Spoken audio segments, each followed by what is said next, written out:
Hello? Hello? Hello? Hello? Hello?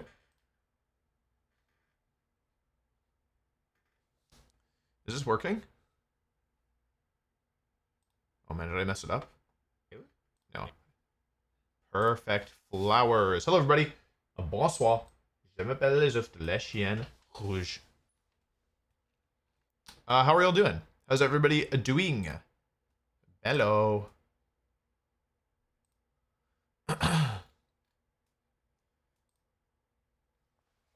So we're gonna give us a couple minutes to let everybody in here. We'll be starting the draft stream with my friend Joey PokeMMD at 10 minutes from now. So we just have a couple minutes to say hello, answer any questions about Draft League before.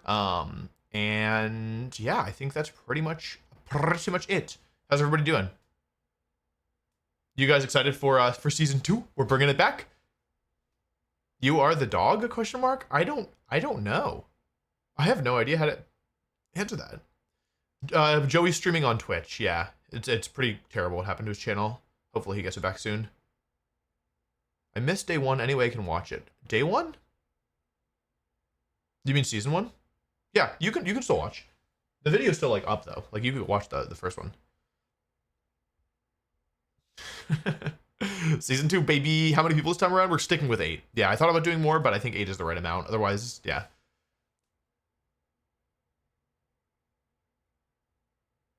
How does Draft League work? I will explain it momentarily. We have many nice slides for you. If you haven't already, I do recommend watching the season 1 one. It was one of our more popular videos. I think that most people, I think who watched the first one, are quite excited for the second one, is what I will say. How many eggs? Interesting you mentioned that. We're going to have some egg-related reveals later in the stream, perhaps. Or perhaps what I should say is we'll have the opportunity for one lucky viewer to learn the amount of eggs that I ate on that fateful night in 2018 or 2019, I forget. And let's just say one of you will be perhaps privy to this information, but I'm getting ahead of myself. We've got some time before then. Shoot, too fast. Drano, thank you very much for the dono. Congratulations on Master Ball. Will Wander coming in the next season? Like, if you're talking about Regulation MB, I don't know. If we're playing Regulation M-A for this format, for this Draft League. The season 1 video is the first Wolf video that you watched. Wow. That's exciting. Welcome, welcome. Is Legends ZA really so bad? No, it's not really so bad. I think it's like I think it's not as good as I preferred Legends Arceus personally. I think ZA does a lot of things well, but I think that like it's definitely I think weaker than I was expecting after liking Legends Arceus so much. Thanks for the donut, Vivi. Really appreciate it. Hope you're doing well. What Pokemon are you hoping to see return in MB? Hitmontop. I would love to Hitmontop back. I think Scrafty. Scrafty would be cool. I imagine Scrafty will make it in. Is this doubles? Yeah. Who am I going to draft? You'll have to wait and see. Eggs.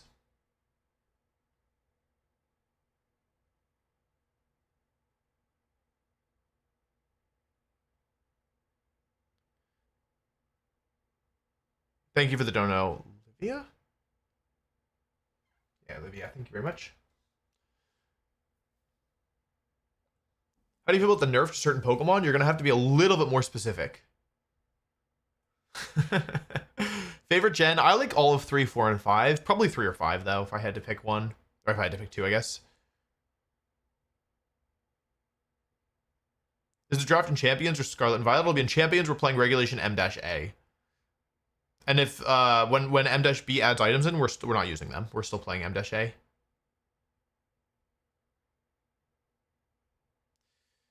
How long do we think the draft will take? 2 hours, maybe? Not too long.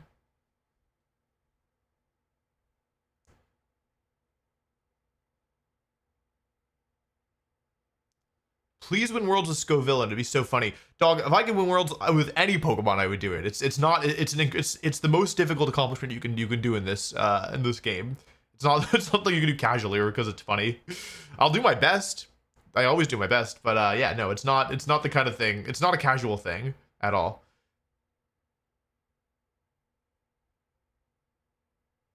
Man, this chat's moving fast. What on earth? This is Champions doubles, yes.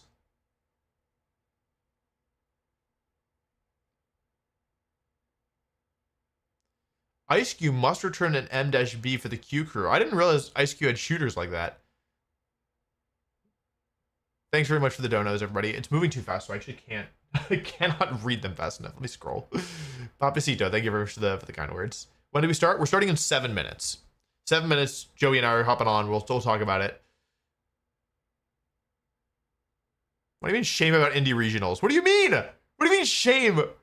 I got second with my ridiculous team. No way. No. I actually don't know what our merch plans are. Oh, wait, I think we're gonna have maybe new merch. I don't think we have it figured out yet though. Hold please. Mega Raichu will not be in. This is Regulation M-A, so it's only Pokemon that are currently legal in Champions as of the time that I am speaking this.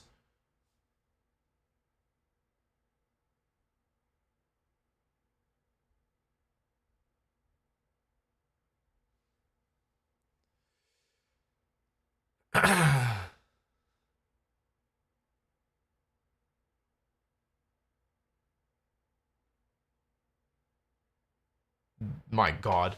Steelix merch? We can't do any merch of official Pokemon. Yeah, that's super not allowed. We have to be careful not to make Pikachu mad. What do you think about Mega Clefable in doubles? I don't really think it's super good, but it's not terrible. But I think it's probably, like, I don't think it's that much of an improvement of a regular Clefable unless you're doing something really specific with it. Egg content soon.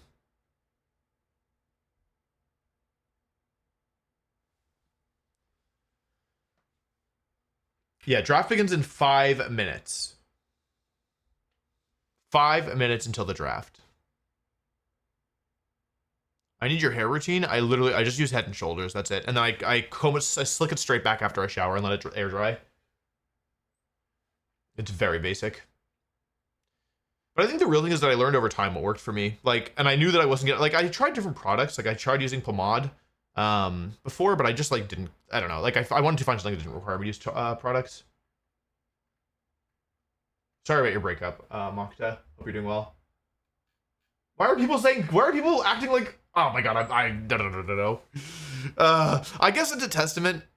That people expect me to win all the time, but like, my god, second place with that team is a miracle. I think if you replayed that tournament 100 times, I'd never get second again. I don't know, or first, or I think I don't even make top cut, like 90% of them plus.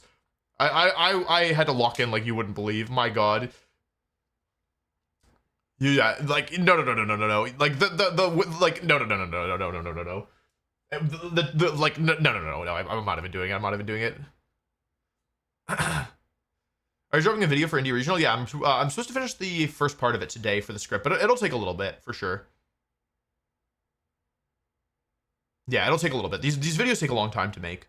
If you want content before then, team reports up on the Patreon. More battles are up on the Patreon. But yeah, like I've started the script, but like people are always frustrated when it takes videos a long time. But then I don't think people understand that you can't make a good video.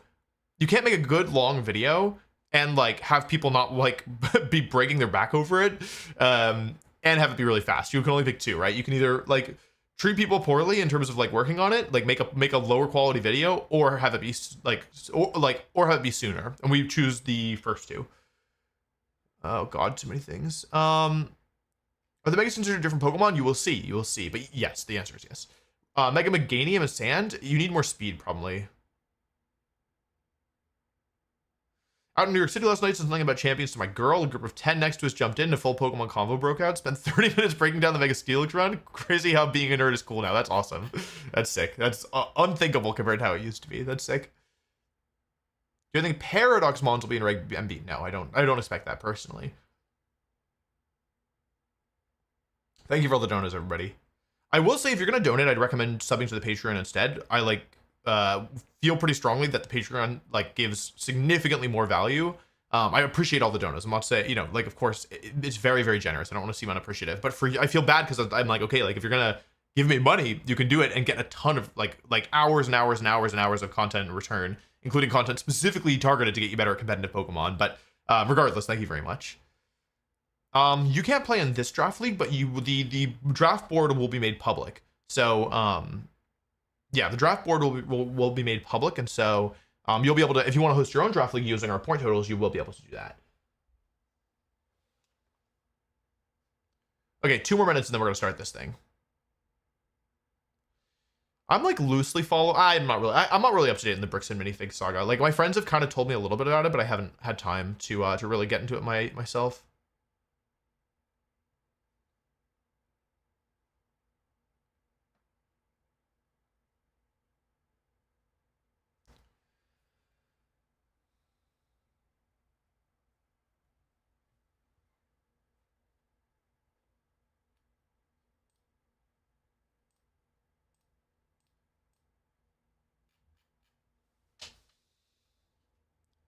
Have you talked about the Raichus? I haven't talked with them yet, no.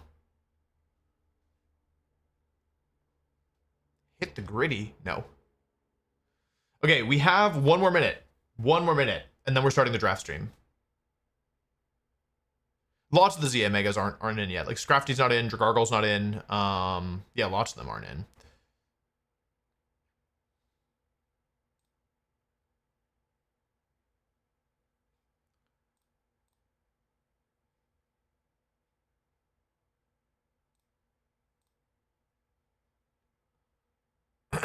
Alrighty.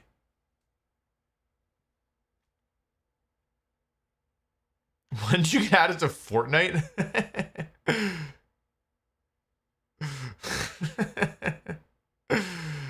Do people know which other coaches are in the draft? We are about to announce that. We are about to announce that. I haven't played chess in a little bit. I haven't had time, to be honest.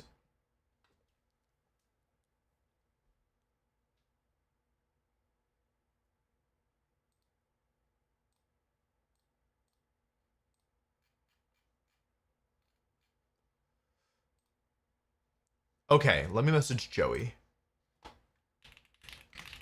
And then we're gonna get started. By the way, I guess I'll wait till Joey's here.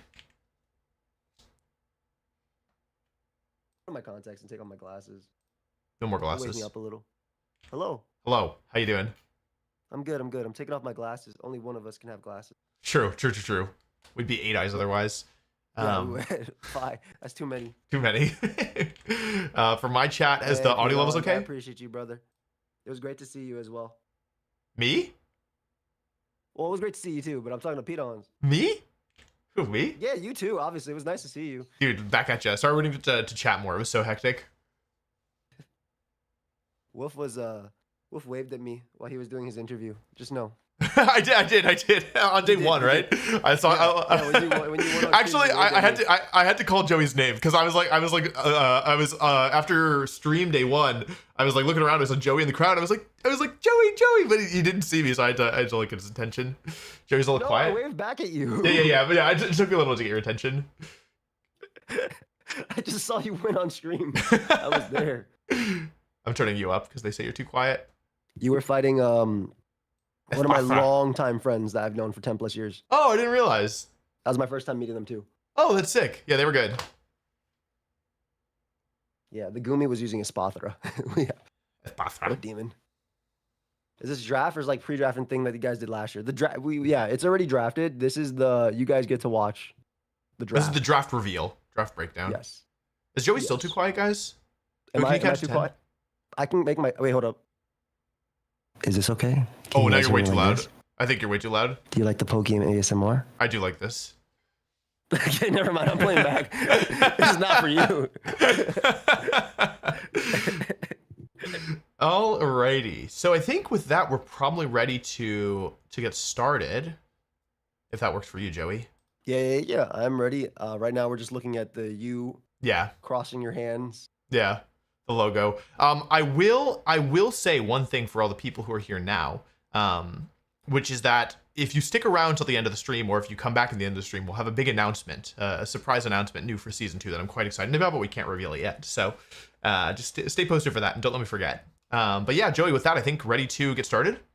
Yeah, I am ready. Let cool. us. What is the button to click? Is it my right arrow key? Right arrow, I think. Let's give it a shot. All right. So.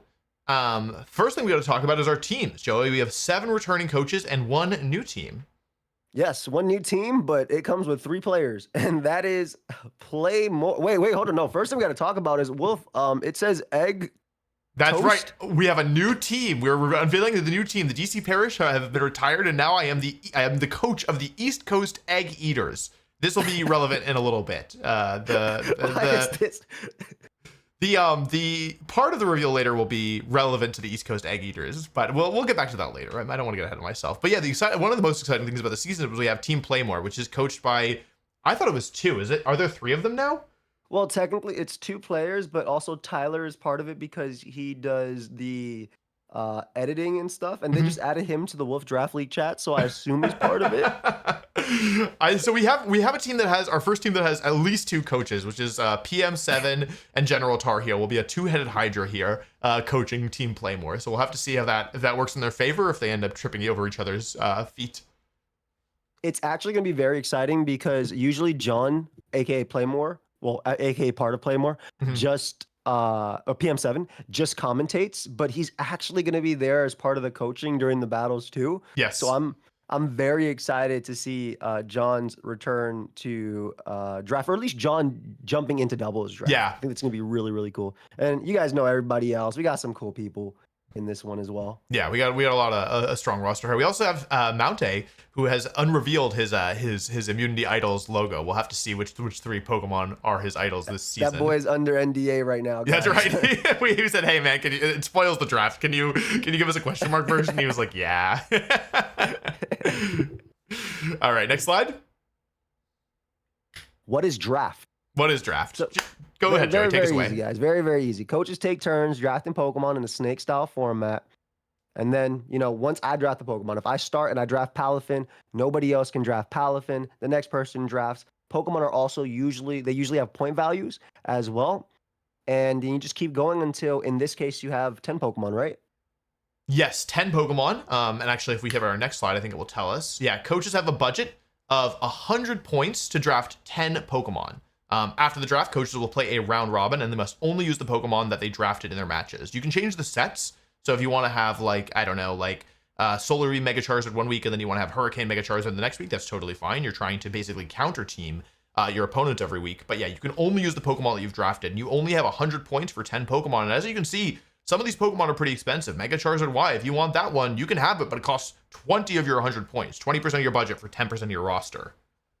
Yes. Also to note, yes, this is Battle Stadium singles, best of 10. No. This is VGC doubles. This is regulation M-A doubles. To answer your question, 3. yes, I was able to get him to play singles. I haven't played singles in a minute. I like the. Well, I mean, not like you have a choice right now. Champion said nope, goodbye 6v6. So. That's true. Yeah, I need to. I have like the starting mission in Champions that says get to Great Ball tier in singles. It's like one of the ones I haven't done yet. You don't want the extra VP. VP means nothing to a champion. I should do it. I just don't have a team. Cool. Okay, so with that, moving on. Oh, shout out CB. This is like shout out CB Marcus, my goat. He made a whole program basically, just for us to showcase these nicely. So really grateful for that. But with that being said, Joey, I think we're ready to jump into it. I'm ready to start it up as well. Yeah. Do we have the coach order, or are we just going to go into it right there? I guess we're just going into it. The first pick of the draft is, are we surprised, Joey? Mega Floette, first pick gone for Shady Penguin? Absolutely not. This is the only caveat is that Shady has to play through Pokemon Legends CA to get this Pokemon, right? So this is the 30-hour Mega, the pay-to-win Mega, and Shady was like, it's on the board. I need to get it. Why don't you tell him why it's broken, bro? Basically, this Pokemon is just absurd. I was looking at its stats last night compared to Mega Gardevoir, and Mega Gardevoir was already like a great Mega evolution, even when we had Pokemon like pre-nerfed Kangaskhan and Metagross and all those guys. And this thing is just Mega Gardevoir. It's got a super broken ability that powers up all fairy moves by a whopping 30%. I'm pretty sure it might even be 33. Really good stats, incredible special bulk, and even though it's like lower on the physical side, it's not paper thin. Like it's really not bad. Also gets a super broken signature move that's a delete button. Light of Ruin is just ridiculous, and even though it has recoil damage, being able to just completely remove one of your opponent's biggest threats, very, very dangerous. No surprise to see Floette go first, and it's fast. 102 base speed is like faster than a lot of Pokemon in the format. So I think this is the Pokemon that everybody would have expected to go first. Yeah, great pick overall. It's also one of the top 3 most expensive Pokemon, those being Mega Floette, Mega Gengar, Mega Charizard Y at 20 points. So one of the 20 points, Shady's already used a good chunk of his 100 points to start it off. And I think one of the coolest things is that Fairy Aura will boost your teammates too, as well as, you know, Your the opponents. opponents. Yeah. So you can get a lot of value out of this in the entire game. Very strong start for Mr. Shady Penguin. But the next one, though, by Playmore, is a Mega pretty strong Gengar. Pokemon as well, man. That's a My pretty strong God. Pokemon as well. Shadow Tag is busted. I Yeah. actually really love Mega Gengar in draft and Gengar in general because Mega Gengar, at least in VGC, you'll see your Perish Trap, you'll see your Encore, Disable, you'll see your Shadow Ball or Sludge Bomb. Mega Gengar in draft, that Pokemon still has access to Energy Ball, has access to Psychic, has access to Thunderbolt, has access to Focus Blast, Yeah. has access to like Icy Wind and things like that too. So you'll have an insane amount of utility from this one. And because you know what you're going to be fighting, it's not like you're fighting King Gambit every single round, right? Only one person can have King Gambit in this entire tournament. And if you're, and versus like the 30% of teams, 40% of teams, it's on an actual VGC. So I think this is going to be a phenomenal pick, a great way to start. I really did want it myself. Same. As well, because it would have been same. Wolf is 8th, by the way, guys. I want to let you know. I was 8th pick. Wolf is literally last pick. I wanted this brutal. Yeah, it was really brutal. But yeah, no, I totally agree. I think Gengar Mega is already a good Mega in general, but in draft, I think it's even scarier, especially the trapping aspect. You can't really overstate it in that, like, oftentimes draft is about counterplay and being able to just lock your opponents in the field and say, like, yeah, if you have a good switch into this, tough beans, I think is really valuable. Gengar also is interesting because, like, it's really fast, but against teams where, like, their fastest Pokemon is maybe like a base 110 Pokemon or a base 115 Pokemon, you get those extra points that you can put into bulk or into special attack. And so, yeah, I think it's just a really, really versatile Pokemon, and it's a Pokemon that is like I think out of all the Pokemon in the draft, Mega Gengar is one of the ones that has the least amount of substitutes. Like if you wanted Mega Gengar and like Playmore takes it from you, there's not really another Pokemon you can get, truthfully. Like there's really nothing like it. Also to note, if you do bring a Mega, you do not have to Mega Evolve it right away. Some people did draft multiple Megas too, so you actually don't have to Mega them at all, but you must hold the Mega Stone. So this Mega Gengar, for the entirety of this season, must hold a Mega Stone, even if it does not Mega Evolve throughout this tournament. And I believe I am next. Now, I'm not going to lie, I really wanted Mega Gengar, and I was next. And I had no idea what I was going to get, and I really did not want to get Charizard Y, because that just didn't sound so fun to me. So I was like, Basculegion on the board. Literally, Basculegion on the board. Let me get the fish again. I used it last season with Archaludon. And Pelipper, yeah. Yes, and Pelipper. And this season, I am, I guess I'm probably just stuck with adaptability unless I do pick up some rain in the following turns. But I think this Pokemon, I mean, it's #1 in usage for a reason, right? I think this is like the biggest contender for best non-Mega Pokemon in the format. Like, of course, you can argue Garchomp or maybe Sneasler or Gambit, but I think Basculegion, most people would agree, is the best non-Mega Pokemon in the format. So I'm not surprised that you took it early. How many points was Basculegion? 19? It was 19 points. I only get guy Basculegion. I do not get girl Basculegion. Yeah, we fixed that. They are separated. We did fix that from last season. But yeah, I mean, Basculegion it's a really strong Pokemon. Joey, like he mentioned, got all of Archaludon, Pelipper, and Basculegion last season. So I think when you took this, we were all like, oh, we cannot let him get all 3 of those again. There's no way. Yeah, I was kind of hoping they make it back to me. Well, I was like, I don't know my plan. I really didn't know my plan this season. So I was like, oh, man, let me just get what's good on the board and kind of adjust from there. But yeah, Basculegion just in general, super strong, very good, and happy to have it. Yeah. And then we have Necra. Yeah, with Mega Gardevoir, another strong fairy type special attacker that. So I know I just said that Mega Float is kind of Mega Gardevoir. If you look at the stats, I'm not taking it back, but I do think that Mega Gardevoir is interesting in draft specifically because it has a lot more utility. You can do stuff like Will-O-Wisp, you can do stuff like Trick Room. Like I'm pretty sure it gets Icy Wind. And the psychic typing also, like, there are pros and cons. I think that in the format, like right now, it's generally a con because like Basculegion and Kingambit are both like better because of the psychic typing into you. Like you don't resist Sucker Punch and you're weak to Last Respects. But in Draft League, the psychic typing has a bit more utility, I would say, especially giving you extra resistances. So yeah, Joey, what do you think about Mega Gardevoir? I think it's a great pick. I think it's something that can work obviously on Trick Room or on Tailwind teams. I think you're going to get a lot of usage out of, like, normally you're only going to be using Hyper Voice plus Psychic, your Protect, and then whatever third move or whatever fourth move, sometimes being Trick Room or something like that. Another Pokemon that just has a phenomenal move pool on something that you will only see on draft. Like Gardevoir can use basically anything, right? You might see, again, the Icy Wind tech. You might see Aura Sphere or something like that as well. As this Mon wants to do it. There's also Mystical Fire too. So there's just a lot of little options that this Pokemon can run, even like Destiny Bond or Encore tech. And I think that Gardevoir just opens up. It makes so much sense for Necro too. The shoutcasting Sylveons. She wants to get her hyper voicing Mon.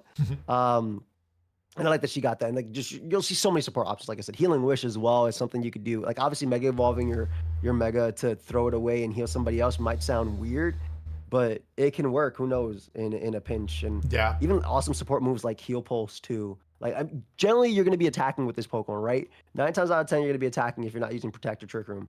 But there's just so much. I think this is where you find the value, and I think this is a pretty strong pick, which is why it was 18 points as well. It's not like it was like oh they picked a really cheap Mega because everybody else is picking this. Thank you so much, Trippy.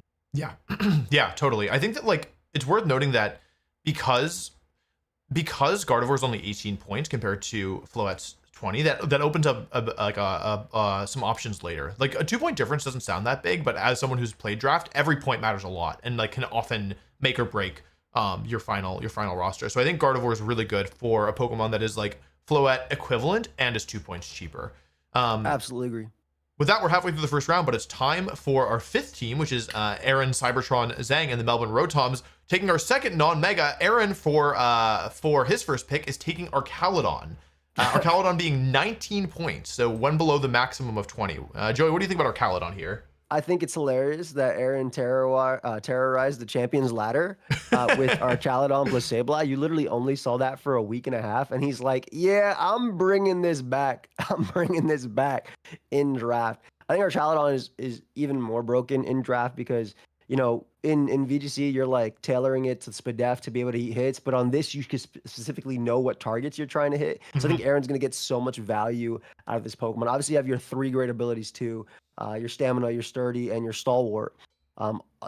Stalwart probably seeing a little bit more play in draft than you'd be seeing in current regulation, at least I would argue. I would agree. You could tell me if I was wrong, but strong start for Aaron. It also makes sure that I do not get Basket Legion plus Archaludon again. He did get Archalubron. I think this is just like, I think this really just makes staple like, hey, I'm going to go Rain. And I think that we're in a regulation where you don't necessarily need to get like Pelipper for it to work. Obviously, you get your Trick Room mode, or excuse me, your Tailwind mode with Pelipper if you really wanted to. But like, there's obviously still the cheaper Politoed. There's also Manual Rain. I mean, he popularized this with Archaludon Sableye. Yeah. Right? So sorry. No, go ahead. I was gonna say, yeah, like the Sableye in particular, I think is really dangerous when it comes to Archaludon. If Aaron's able to get that, I know that when he drafts this, he has his eye on it. Archaludon was really difficult to deal with because it's just so tanky, and it becomes even tankier. He can draft Pokemon with Beat Up or Bullet Seed or other multi-hit moves to boost up his defense stat with Stamina. There's a lot of really interesting things you can do with Archaludon, and the fact that it's able to boost not 1 but 2 of its stats via Stamina and then Electro Shot makes it just a really dangerous Pokemon. And if you don't draft a Pokemon that can handle this, or if you do draft only one and then Aaron handles it, I think it's very likely that you just won't be able to break through Archalubron. So I think it's a really strong first pick. Also, Steel typing is good to get. Steel typing is quite valuable. We've already seen 2 Mega Fairy type Pokemon taken out of the first 4 picks. So making sure you secure a Steel type early is definitely not something you're upset about. Biggest nerf though was obviously no body press, but yeah, thankfully, like I don't want to fight this guy with body press. Okay, moving on. We have James with our 6th pick here, and then Jubilife, Piplup, excuse me, and Mega Blastoise. Mega Blastoise actually being 17 points, so I think that's our cheapest pick so far, Joey, but still pretty pricey. I will say that I was really sad to see Mega Blastoise go. This was my first pick. This is the first pick that I actually wanted. I think it's so broken. It's like, so good. I think that the fact that, first off, James getting this, I feel like makes a lot of sense. James is, I don't know if you've been watching a lot of the James videos, but he's been really showing off like things like unique things like Chimecho and stuff. And obviously Blastoise is not unique at this point, right? You'll see it on those annoying Trick Room teams with fake out Trick Room, Rain-Nets, Water Spout. Or you'll see it on Tailwind plus Mega Blastoise. And I think that's what really, like, it's going to work really well in James' favor. James is obviously the previous winner of the Wolf Draft League. He's a phenomenal player. And this is a Pokemon that can literally get away with Shell Smashing for attacking and even just like supporting options as well. Like you have to use Water Spout, in my opinion, with this Pokemon in the in MA, but I think in draft, like you can get away with your single target attacks too, especially if your partners are really good. So I'm really excited for this Pokemon. I was really hoping nobody would draft it. I hate Stoys, dude. I hate Blastoise. It's so good. It's one of the most difficult Pokemon to fight against because it's like Joey said, it works in Tailwind, it works in Trick Room, it can be a setup Pokemon, but it can also be a supporter with Fake Out, with Life Dew, with Icy Wind. Like it's genuinely pretty tanky. And so it's just and water typing is very valuable right now with the limited electric and grass type Pokemon. And so it's a really dangerous Pokemon to play against. It's also one of the rare Pokemon that gets the same type attack bonus on multiple types. Like Blastoise is basically offensively a water and a dark and a fighting type Pokemon all in one. And a dragon. And a dragon as well. That's true. So yeah, I think like it's a really hard Pokemon to prep for. And I think given James's style and using like the fact that he won last season with Pokemon that were really versatile and had a bunch of different sets, I think it's not a surprising pick for him in the first round. James also said that I'm basically, like we were talking, I'm basically just taking any Pokemon I see that I think is high value or undervalued. So I think that I think Blastoise could have been a point higher if we really, really wanted to. I think it was fairly priced, but like, let's see at the end of the season if I'm still saying that. Yeah. That's very fair. I'm very happy it doesn't have Follow Me anymore, though. Oh my God, yeah, thank goodness. Thoughts on the round 7 Mega Charizard Y? I think the only surprising thing here is how long it took for it to go. I mean, Charizard Y in draft is interesting because like people are going to run rock moves, and like because Charizard is forced to hold the Mega Stone, it's not like you run the Chargy Berry or the Focus Sash. At all to protect it. But I mean, in exchange for your quadruple rock weakness and the fact that people might try to run manual weather to try and, shut down your sun, you do get, the single strongest Mega Evolution in the game. Yes, absolutely. And obviously you can tailor. I mean, you're already able to tailor it to live Adam and Garchomp's Rock Slide. Yeah. Rock Tomb is et cetera, et cetera. The only mons that are actually just straight up KOs on it are actually the rock types. So like Aerodactyl and things like that. So yeah. When I had Charizard in regular singles draft, I actually found myself not bringing it as often because it was, like you said, really easy for the opponent to tech a rock move on it. But in this case, Protect plus Tailwind or Super Slow Charizard, Protect plus Trick Room are definitely very big options. I think you'll get a lot more value out of this too. Charizard's also a really interesting one because you can stay regular. And obviously you hold your Mega Stone, you have solar power, and you can have a teammate that sets up the sun and you can throw off like some overheats and things like that and still go for those solar power ones.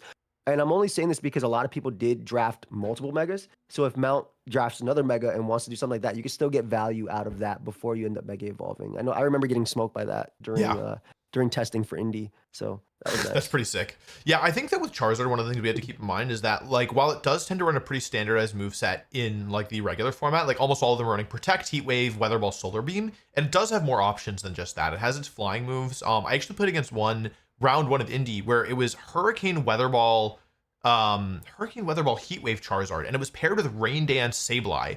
And what they did is turn one, they went for Rain Dance they Mega Evolved at the sun, they Rain Edge the Sableye, and they tried to Weather Ball my Tyranitar to get the KO before even if I'd Mega Evolved, it still would have worked. That's beautiful. That's beautiful. I mean, I protected so it was okay, but yeah, like I was like, enough. Oh wow.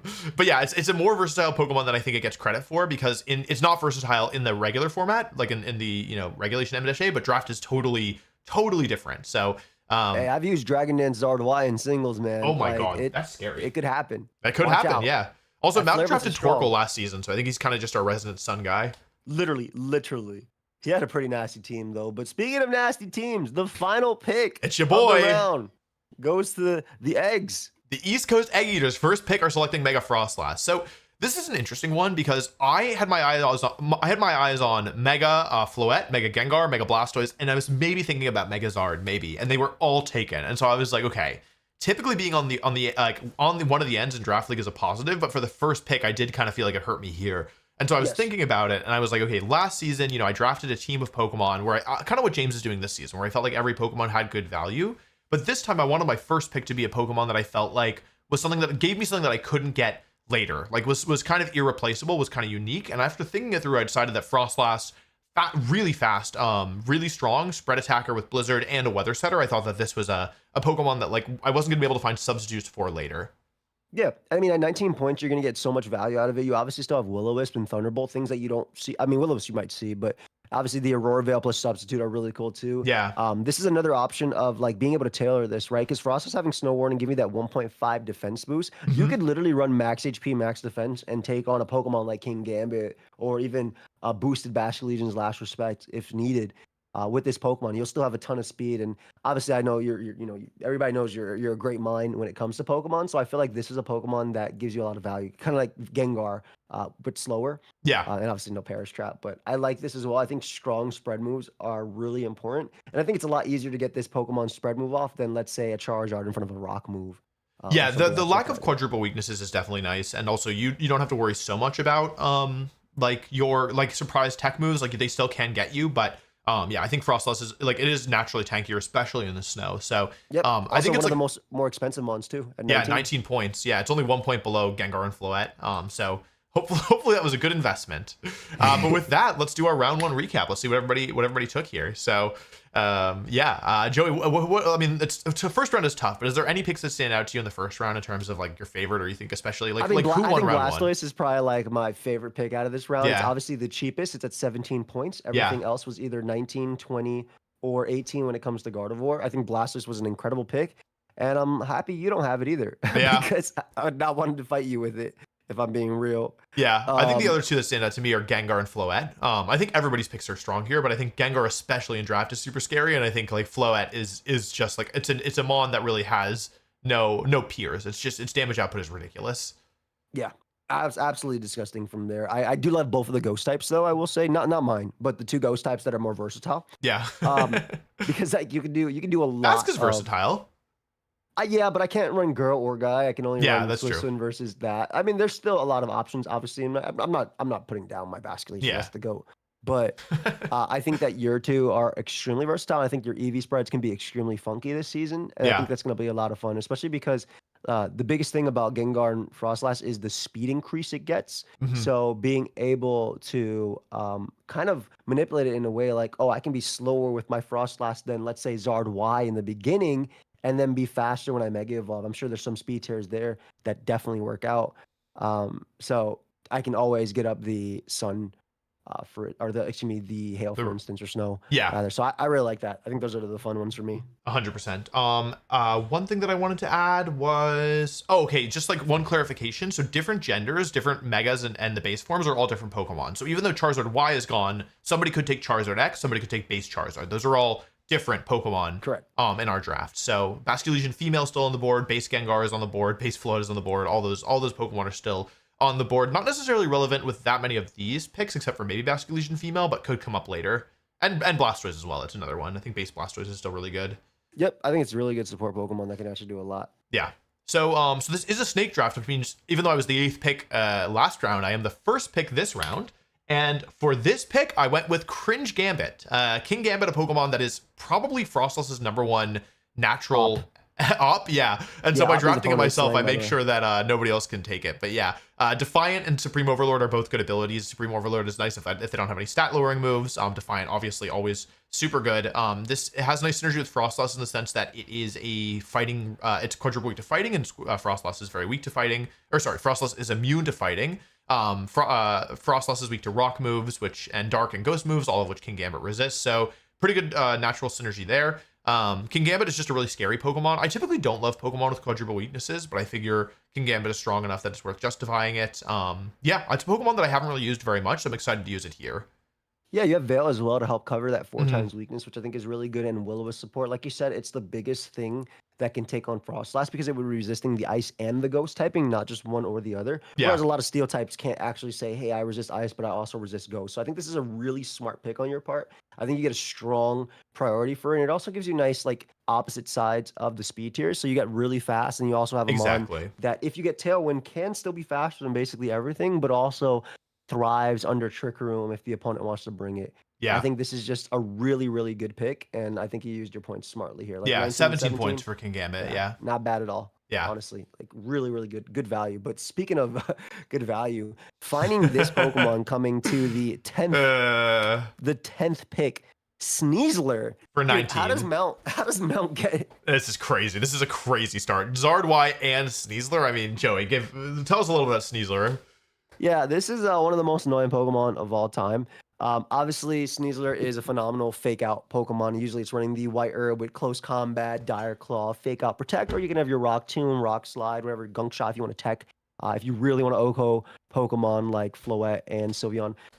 But Yeah, Mount's gonna have a lot of fun with this because he can close combat White Herb to get his speed, but he can also EV this to easily take on like do a wing beat from Aerodactyl. Only one Hmm. person will have Aerodactyl. This is gonna be really, really nice for Zard. Why? Because it's just gonna KO. There's very little water types, like you said. There's very little water types, and nothing's really taking the double up of CC plus Solar Beam. Nothing's really taking anything that Sneasel wants to go for. And I think Mount can also get away with not only just using Unburden, but Poison Touch as well here.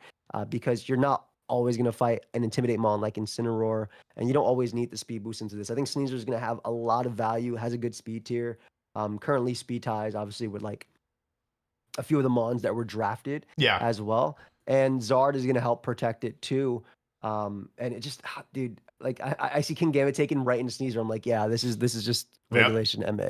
Yeah, right well, for now. But yeah, I totally agree. I think Sneasler also has pretty good synergy with Charizard as you're able to really threaten the rock type Pokemon that hit you for super effective. But also, like Zard, this is a case where I think Zard being in draft is a lot scarier than even in its base form because like if you see Sneasler plus Charizard in you know regulation M-A, you're like, yeah, I'll just predict both Scout with the Fake Out, right? Like, what are they gonna do?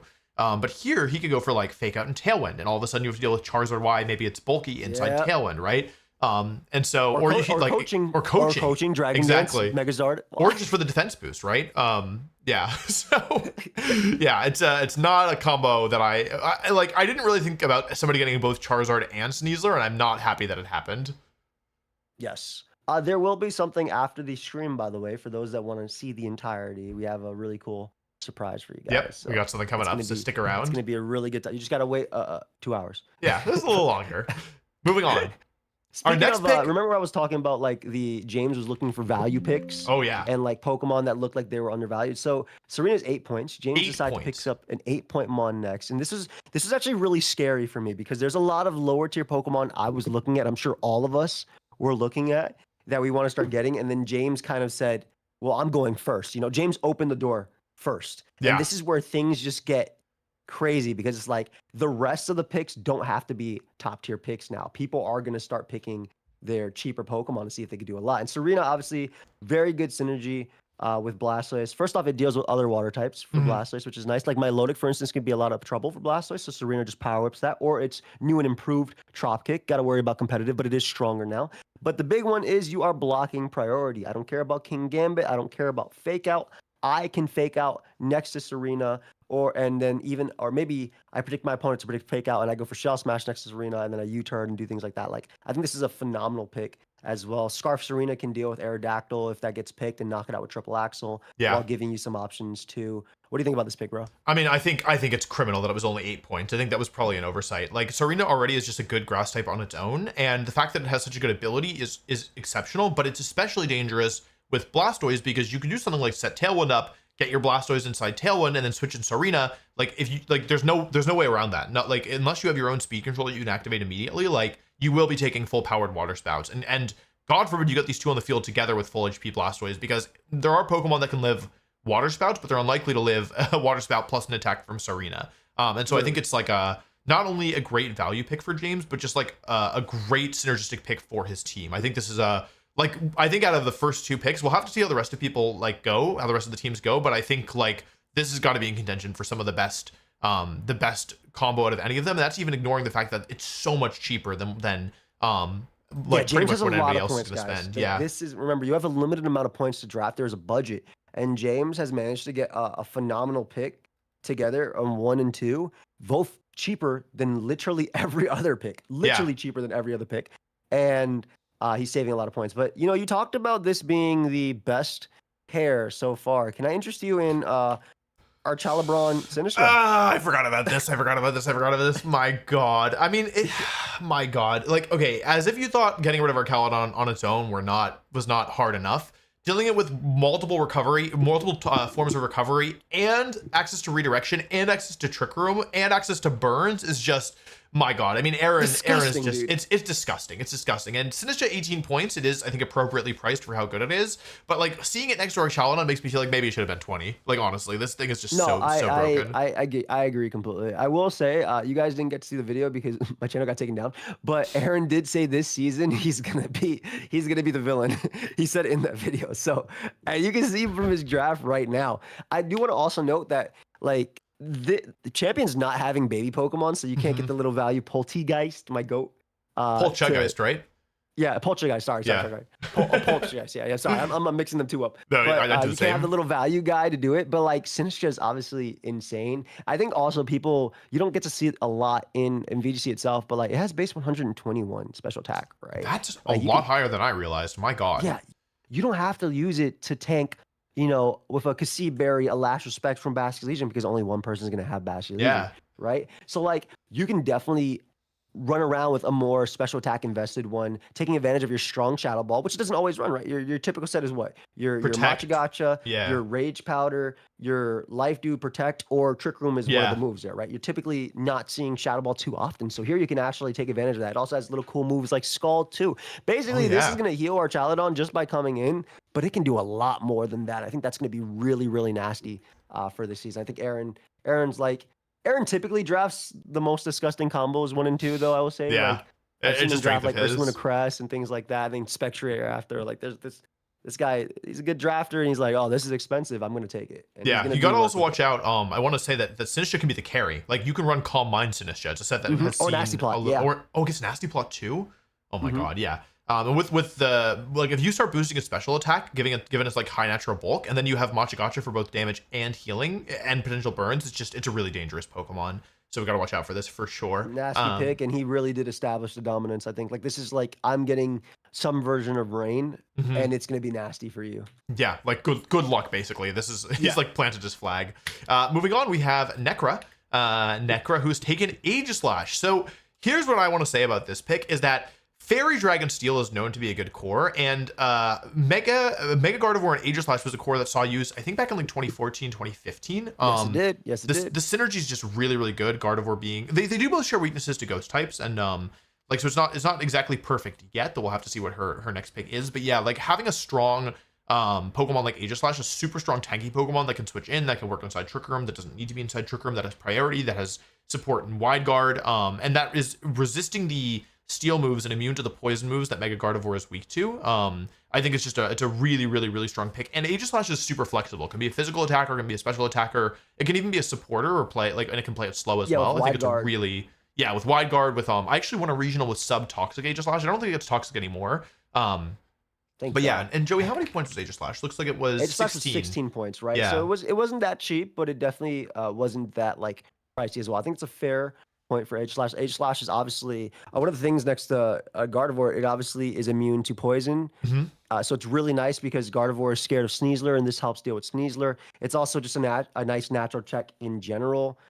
Can someone please tell Nightbot that the flesh kennel got hacked too?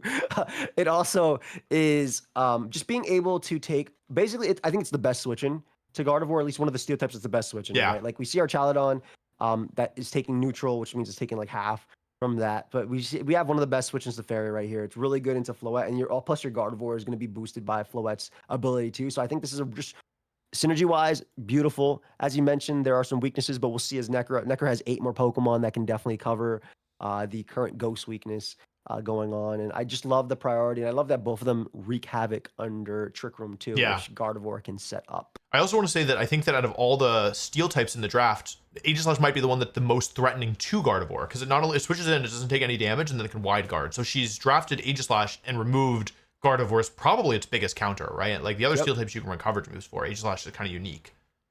No, very, very, very strong pick. And then I believe it's you. I think it's you. Coming up. Yeah. Oh, okay. I took Mega Kangaskhan.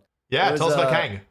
So I figured 18 points by the way. Right now in Regulation M. It's better as a baby, or like baby, a pre-mega'd, which I can still use, which is fine. I can still fake out Last Resort if I want to in Trick Room. But the big thing is that Mega Kangaskhan it has a lot of ops in current. Op means opponent. It has a lot of ops, but like in this, I can really take advantage of its great coverage, right? Ice Punch, Fire Punch, Crunch, and all that stuff. Things that you have to like kind of give up to run in the whole regulation, but in this, where I can see my opponents and what they're using, it just makes it have a lot of use. And I feel like it's really bulky as well. Obviously, it has a great speed tier. Fake Out is nasty. Sucker Punch is nasty.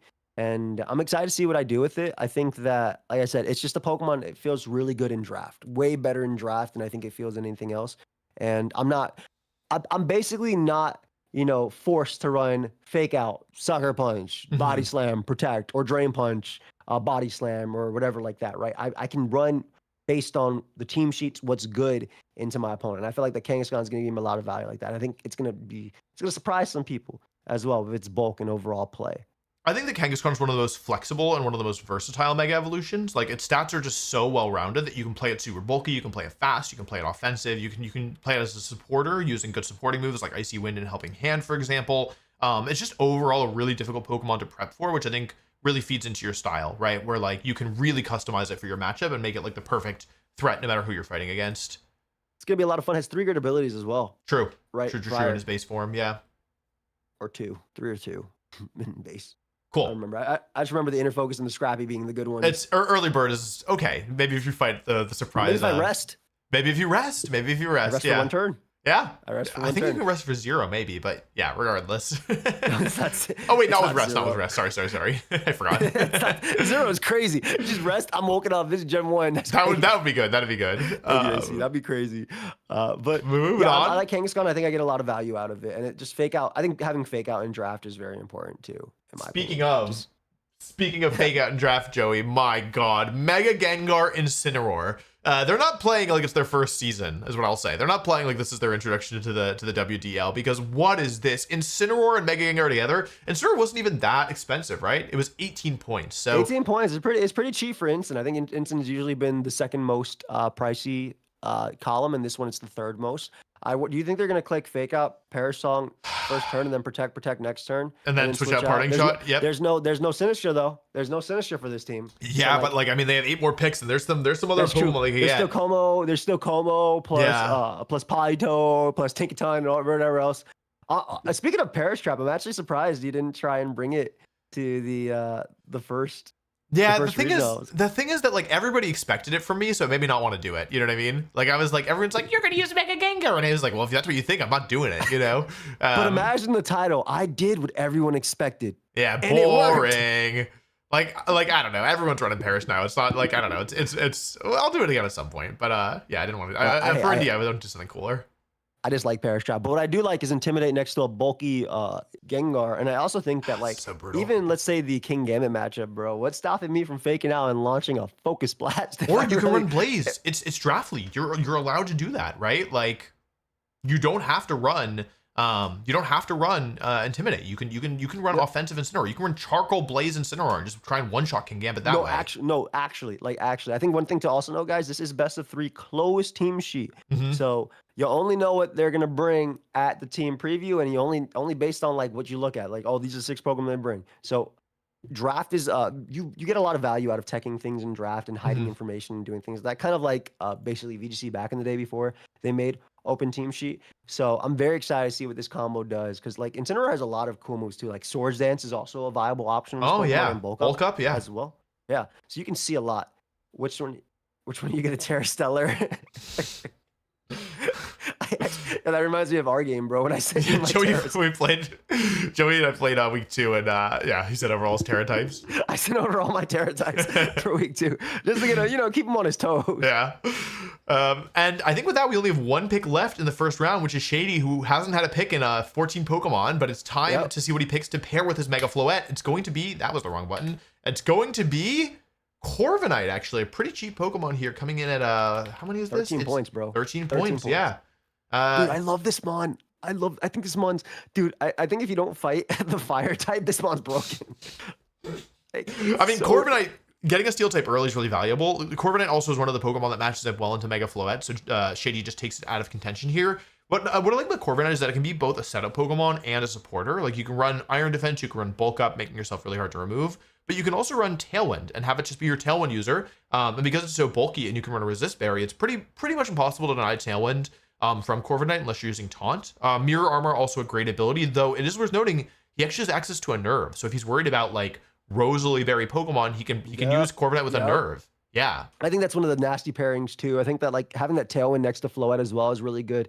And I want to note that like Mirror Armor is obviously the most used ability in specific VGC because of Incineroar, even if it's not as high in popularity, but it's getting back up there. Yeah. But because of Incineroar being able to bounce back the Intimidates and being able to bounce back the Icy Winds and stuff like that, I think in draft you can get away with pressure which is Oh, really, really annoying, especially with the limited PP we do have on attacking moves yeah. these days. So you can definitely get away with pressure if you really want to, depending on what the opponent's running. And like you mentioned, Unnerve as well, being good. And then he mentioned being able to either set up or be support. And I mean, one of the more common sets is both, right? It's Tailwind Bulk Up, Braybird Roost, or just Tailwind Bulk Up, Braybird Ironhead, or anything Yeah. like that too. Like those are definitely really good options. I think just being able to make foot faster, but also dealing with the steel types via Iron Defense body press is really strong. And I mentioned this being one of the more annoying Pokemon to take down, um, because only fire type attacks will really OHKO it. So not a lot is going to actually OHKO Corviknight. And then you mentioned the Aqua Berry, which will obviously save you Yeah. as well. So I think this is a really strong pick and a good value pick at 13. And again, like you mentioned, it is one of the better switch-ins to Floette, the other obviously being H/Slash. So really, really nice to be able to get this from Shady. I think he's starting off strong.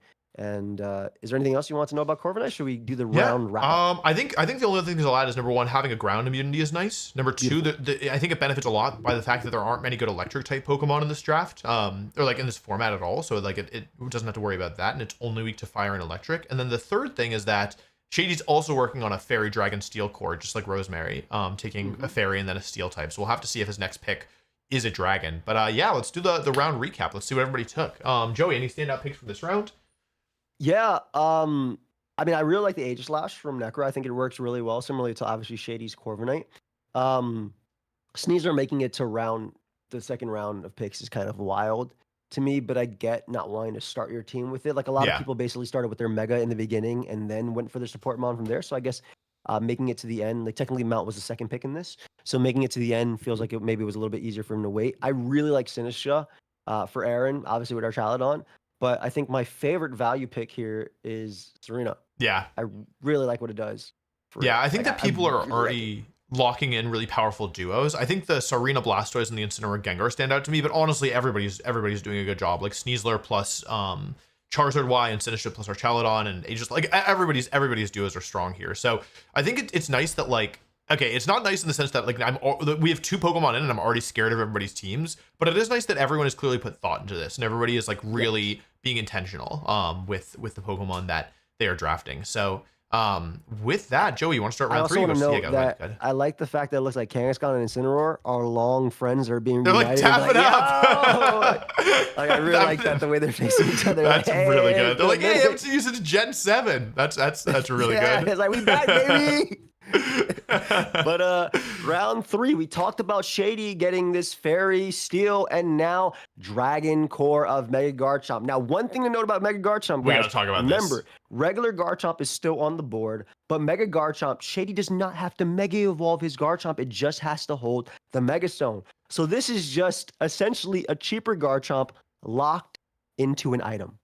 The thing about this big is regular Garchomp cost 18 points.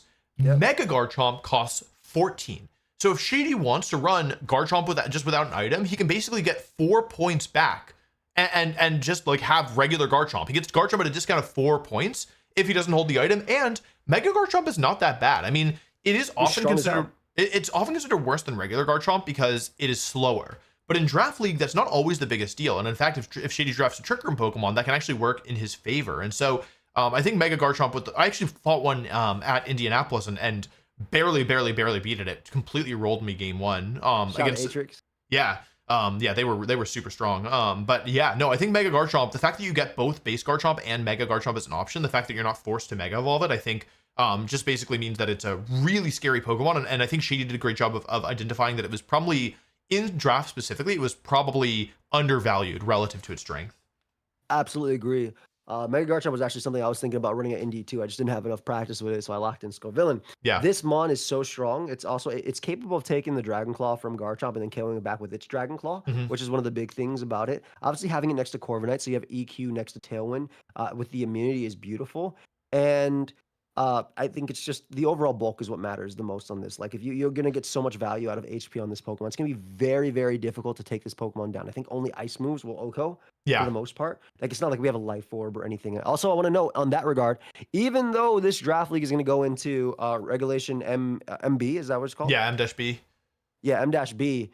We are not going to use new items if they come in or anything like that. We're locked to the first second season. Yeah, so Life Orb will not be added in. Yeah, so Life Orb will not be used. So which is actually going to work in the favor of bulkier Pokemon like Garchomp. And like you mentioned, you don't have to Mega Evolve Garchomp if you don't want to. If you want to have that beautiful speed stat as well, just stay regular Garchomp, and then he doesn't have to Mega Evolve. He can use a different Mega, or as long as he's holding the Mega Stone, Shady's cool. Yeah. So very, very cool. I think a very nice option as well, and just a bulkier mon that can take on Zard, Y for Floette and Corviknight, or outspeed it if it really wants to, and go for like Stone Edge or something too. So I really, really like this pick. Yeah, I think it was really smart. I think Shady was the first of us to realize that this was something that you could do, and he like really took advantage of it. Yes, 100%. And then I don't, dude. This is the most annoying Pokemon of all time. I cannot believe we let them get Gengar Instant Maushold. Hello, Encore disabled. Oh my god, I mean, it's like Aaron said that he wanted to be the villain, but I think Team Playmore is really giving him a run for their money. Yeah, no, it's nasty. I think that obviously the follow me support plus the friend guard is disgusting next to Gengar, but I think also people are going to really. No, I'm not a Fox Sports channel. My channel got hacked. Someone said I came here after following Wolf to check out your channel. Did you mean to be Fox Sports? No, my channel got hacked, guys. I'm waiting for it to come back. But Maushold, 16-point pick.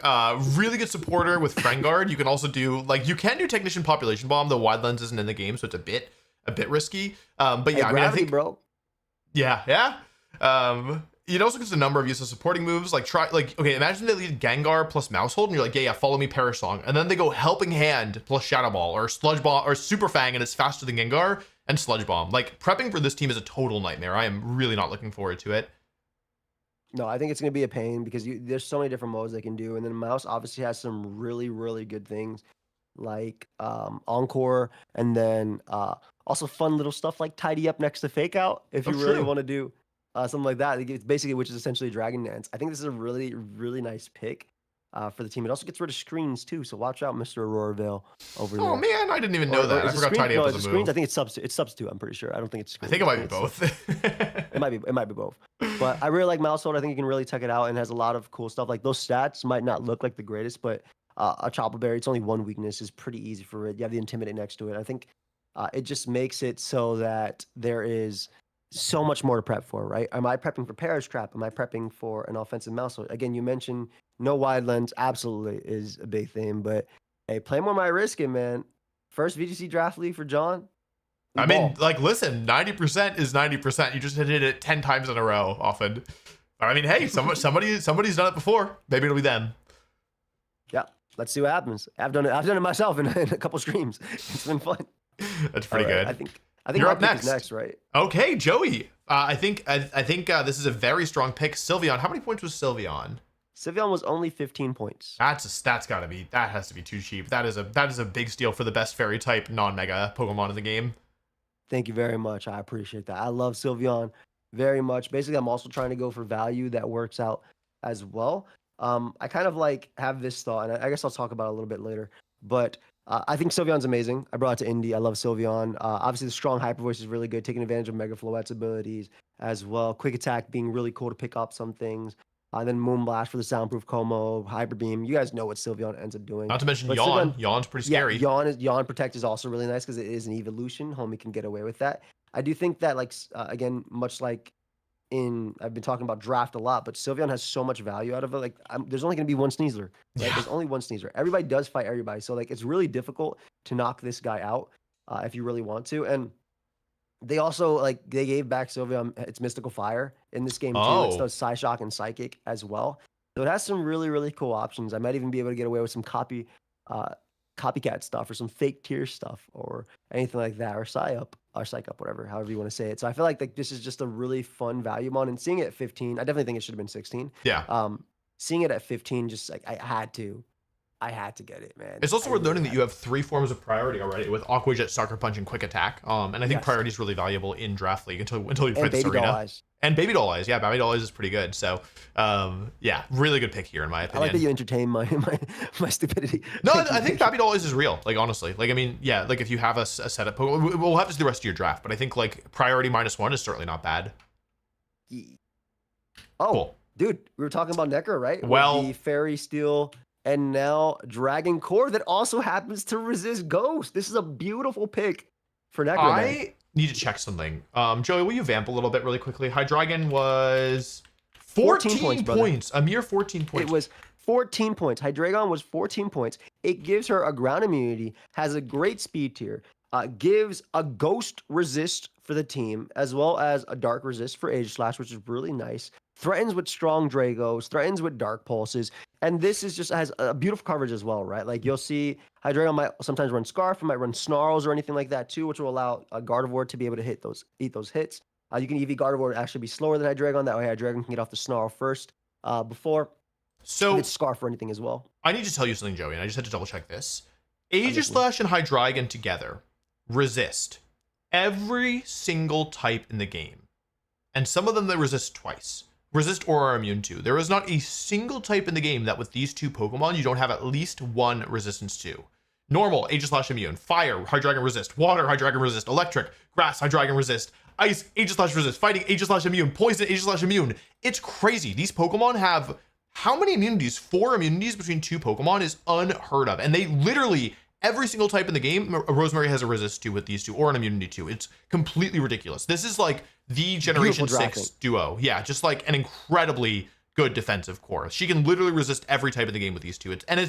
There's not that many Pokemon that can do that in 2. I'm not actually sure how many other duos there are. I knew it was a lot. I didn't know it was literally all of them. Honestly, it's really nice. Obviously, the exceptions would be like Scrappy, Fighting Moves. True. Not like every single Pokemon, yeah. As well, but like that's not, we don't really count that. Yeah, yeah. I mean, there's always an exception. There's only specific mons that can have that, right? People would have to draft Excadrill, for instance, for it to go like Jordan or anything. But beautiful, beautiful combo. Honestly, I think Necro's drafting so well. And I don't know, did Necro play back then? As well, she got started in X and Y, as I recall, so I believe so. I'm pretty sure. Oh, so this is just like bread back and to butter basics. Coming back. Yeah, literally. I love it. I love it. I also just love Necro's team. It just not one Pokemon on this team is weak. Yes. Right? Like they just look so strong, and they follow it up with their stats. As well. She has a strong special presence between Hydreigon and the Gardevoir, and then obviously Aegislash can do both on physical and special. So it's really, really nice. I think that close combo is going to help a lot. Also Tailwind. Like she has Tailwind and Trick Room in her first 3 picks. That's really valuable. Beautiful drafting by Necro. Agreed. Really beautiful drafting by Necro. Speaking of beautiful drafting, let's talk about some evil drafting. Let's take a look at Aaron, who took Sableye. Sableye, everybody. Sableye. I told you guys I'd be back. Yeah, seriously. I mean, these 3 Pokemon as a start for Aaron is just a complete nightmare. I mean, like Sableye in Draft League is just so terrifying. How many points was this, Joey? I don't think it was that expensive. Dude, this was 11 points, man. Oh my god, 11 point gave him Sableye for 11? Oh dude, it's 11 points for Sableye in closed team sheet. Oh my god, he can have Will-O-Wisp, he can have Reflect, he can have Light Screen, he can have Encore, he can have Light Screen. I fought versus, wait Joey, I gotta tell you about this. In regionals, I played against Wonder Room Sableye. For anybody who doesn't know, which was me in round 1, Wonder Room switches the defense and special defense stats of a Pokemon. So what would happen is the opponent would go for Light Screen, they'd boost up the Archaeodon's defense like over time, right, with stamina. And then when I brought in a special attacker, they would Wonder Room and switch the defense stat with a special defense stat. So the Archaeodon would have like what, base 150? What's his base defense? 130 base special defense, and its special defense stat, which is lower, wouldn't matter because it already received the stamina boost. It was unkillable. That was really funny. That's really funny. It's crazy. And I didn't even know what it did until the set was over. I was like, wait, why are my items still working? I got confused with Magic Room. Oh, Magic Room. Magic Room's goated too. Yeah. No, obviously, yeah, Sableye's disgusting. Closed team sheet. The only one thing is that you will have best of 3 to at least figure it out. So game 1's definitely going to surprise you, but at least game 2 and 3 potentially you'll be able to see. Okay, at least I know now it's not Encore Disable, it's not Wisp. Like it's only Rain Dance, dual screens. It's disgusting, dude. There's also Quash, right? Fake Out too, Faint. Dude, oh my god. The only good thing with Sableye is it only is allowed to use 4 moves at a time. And once you figure them out, it's easier to play around. But like, will you figure it out before Aaron has run you over? Not necessarily. I feel like this is the one mon that I stressed, that I wish that there was team sheets and Pokemon Champions. In that middle part where they give you so much space while you're picking your team, just show me the Sableye moves. Yeah, just open team sheet just for Sableye. No, specifically, I think so many players complain about this Pokemon in particular, and it's for good reason. It is just absolutely disgusting. Aaron really just making that team that he is, popularized, and I think this is good. One thing that Aaron said was he wanted to play with this more because he was playing around with potentially bringing it to Indy. I know he didn't end up bringing this to Indy. Yeah. But that was part of the reason why I wanted to draft it. And I'm not going to lie, I was actually on the same wavelength initially. Yeah. I was trying to draft Pokemon that I wanted to bring to Indy myself, but the issue was I didn't know what I was going to bring. Right. Indy at the time, so I was like, every we ball. That's pretty funny. But disgusting pick. Speaking, bro, 5 points. 5 point Espathra. Oh my god. Espathra for 5? I mean, this mod You did crazy work with this last season, right? Tell me about what you did with this. I mean, this mod is just incredible. It has multiple good abilities. Frisk is actually pretty valuable, although Speed Boost plus Baton Pass plus Lumina Crash is just incredible. We've actually seen this seeing some play in Regulation M-A just regularly, using stuff like Calm Mind and Baton Pass passing to our Caledon. But you know what's scarier than our Caledon with those boosts is Mega Blastoise. So really terrifying Big Pokemon. Man Blastoise. Big Man Blastoise can use Trick Room, has opportunities as well, which is like a bit more niche, but can steal opposing boosts if you really want to. Just a really flexible Pokemon. It gets a couple interesting coverage moves as well. You can run Helping Hand, you can run Hypnosis. I think it gets Low Kick as well, which if you're fighting against Kingambit or against Tyranitar or any kind of Dark type, you can do that. But yeah, I mean, it's a really scary Pokemon. Also, a stored power. You gotta watch out for that. Can hit really hard if you let it get going. But yeah, I think 5 points was way too few for this Pokemon. Yeah, I think James realized that. So I think the way we tiered this was that we really went heavy with like the highest points to like 11, and then we were like, I'm tired. That's what we kind of, there were some oversights. Yeah, there were definitely some oversights. Sure. And obviously Espathra is nasty. But the also thing was that we did want people to be able to get steals. I think drafting, you should be able to take advantage of what's on the board and what's going on the board. So definitely an insanely cheap pick that's going to be disgusting. I think another thing to note, like obviously the Baton Pass into Blastoise is nasty, but the Lumina Crash -2 Spadef. Yeah, that move is scary. A Mega Launcher coming out after is just absolutely disgusting. One thing about Espathra, you can't fake it out either. You can't fake it out because it's Arena. So there's my god, there's so many things. Like it's gonna get free turns. It's gonna be able to set up and go from there. And, it's also a Pokemon you can't ignore. Like if you try to like deal with a partner and it goes for Lumina Crash, like it can combo with itself. Like you have to get rid of it as fast as possible. But it's bulky. It's really bulky. No, it's disgustingly bulky. Like it can actually take the hits, and you actually have screens as well as an option too. Speaking of disgusting. Is Mount just building? Oh my god! His ladder team. Oh, we gave him the single best counter to Charizard. Yo, is Mount just building a ladder team? Like, what's going on? Oh my god. Well, Aerodactyl gives him Tailwind, so he doesn't need to rely on Zard. Although I said Zard got Tailwind. I gotta double check that. I might not get it in this game, but it doesn't matter because Aerodactyl gets Tailwind. Aerodactyl gets Rock Slide. It gets Dual Wing Beat. It gets Wide Guard. It can combo with it can combo with all of his Pokemon. You can even run Coaching with Aerodactyl. It's actually a great check to both of his Pokemon too. Isn't that crazy? Yeah, I mean it's like he drafted the biggest counter to his 2 first picks, and a Nerve is such a valuable ability, especially in draft, because like you like in draft it's much more easy to justify a type resist berries like Chople Berry or Occa Berry. Too bad Aerodactyl says actually no berries for you. Yeah, just a really scary pick. How many points was Aerodactyl? It was like 18, right? It was 17, man. It wasn't even. Oh my god! It wasn't even the most expensive, even though that Mon's on every single team. Oh my god! Such a good Mon. There's another, like, obviously the Tailwind support is cool to Dual Wing Beat. I think another option is that Aerodactyl isn't limited to running its. First off, you don't always got to run Dual Wing Beat on this Pokemon, right? The target of Dual Wing Beat is right next to Aerodactyl on this team. True. And it's literally only this and Whimsicott for the most part. Yeah. Right. And then you have the fact that Aerodactyl does have the Elemental Fangs. Right, so Ice Fang for Garchomp to weaken it into Sneasler range. Like and there's no Yachi Berry, there's no Citrus as well. So you can Ice Fang plus CC and KO Garchomp, for instance, if someone gets a Garchomp, or Shady's Garchomp, for instance, and just kind of go from there. Sunny Day plus Charizard, if the opponent wants to switch out into a Rain Setter or a Sand Setter or anything like that. Like this is such a big teammate, and it's the best. It can KO defensive Charizard, right, with Rock Slide, but not anymore. Absolutely crazy stuff. Also, we should talk a little bit about how Wide Guard is so good for Charizard because Rock Slide is the move that you want, like the best move you want to use to take care of Charizard.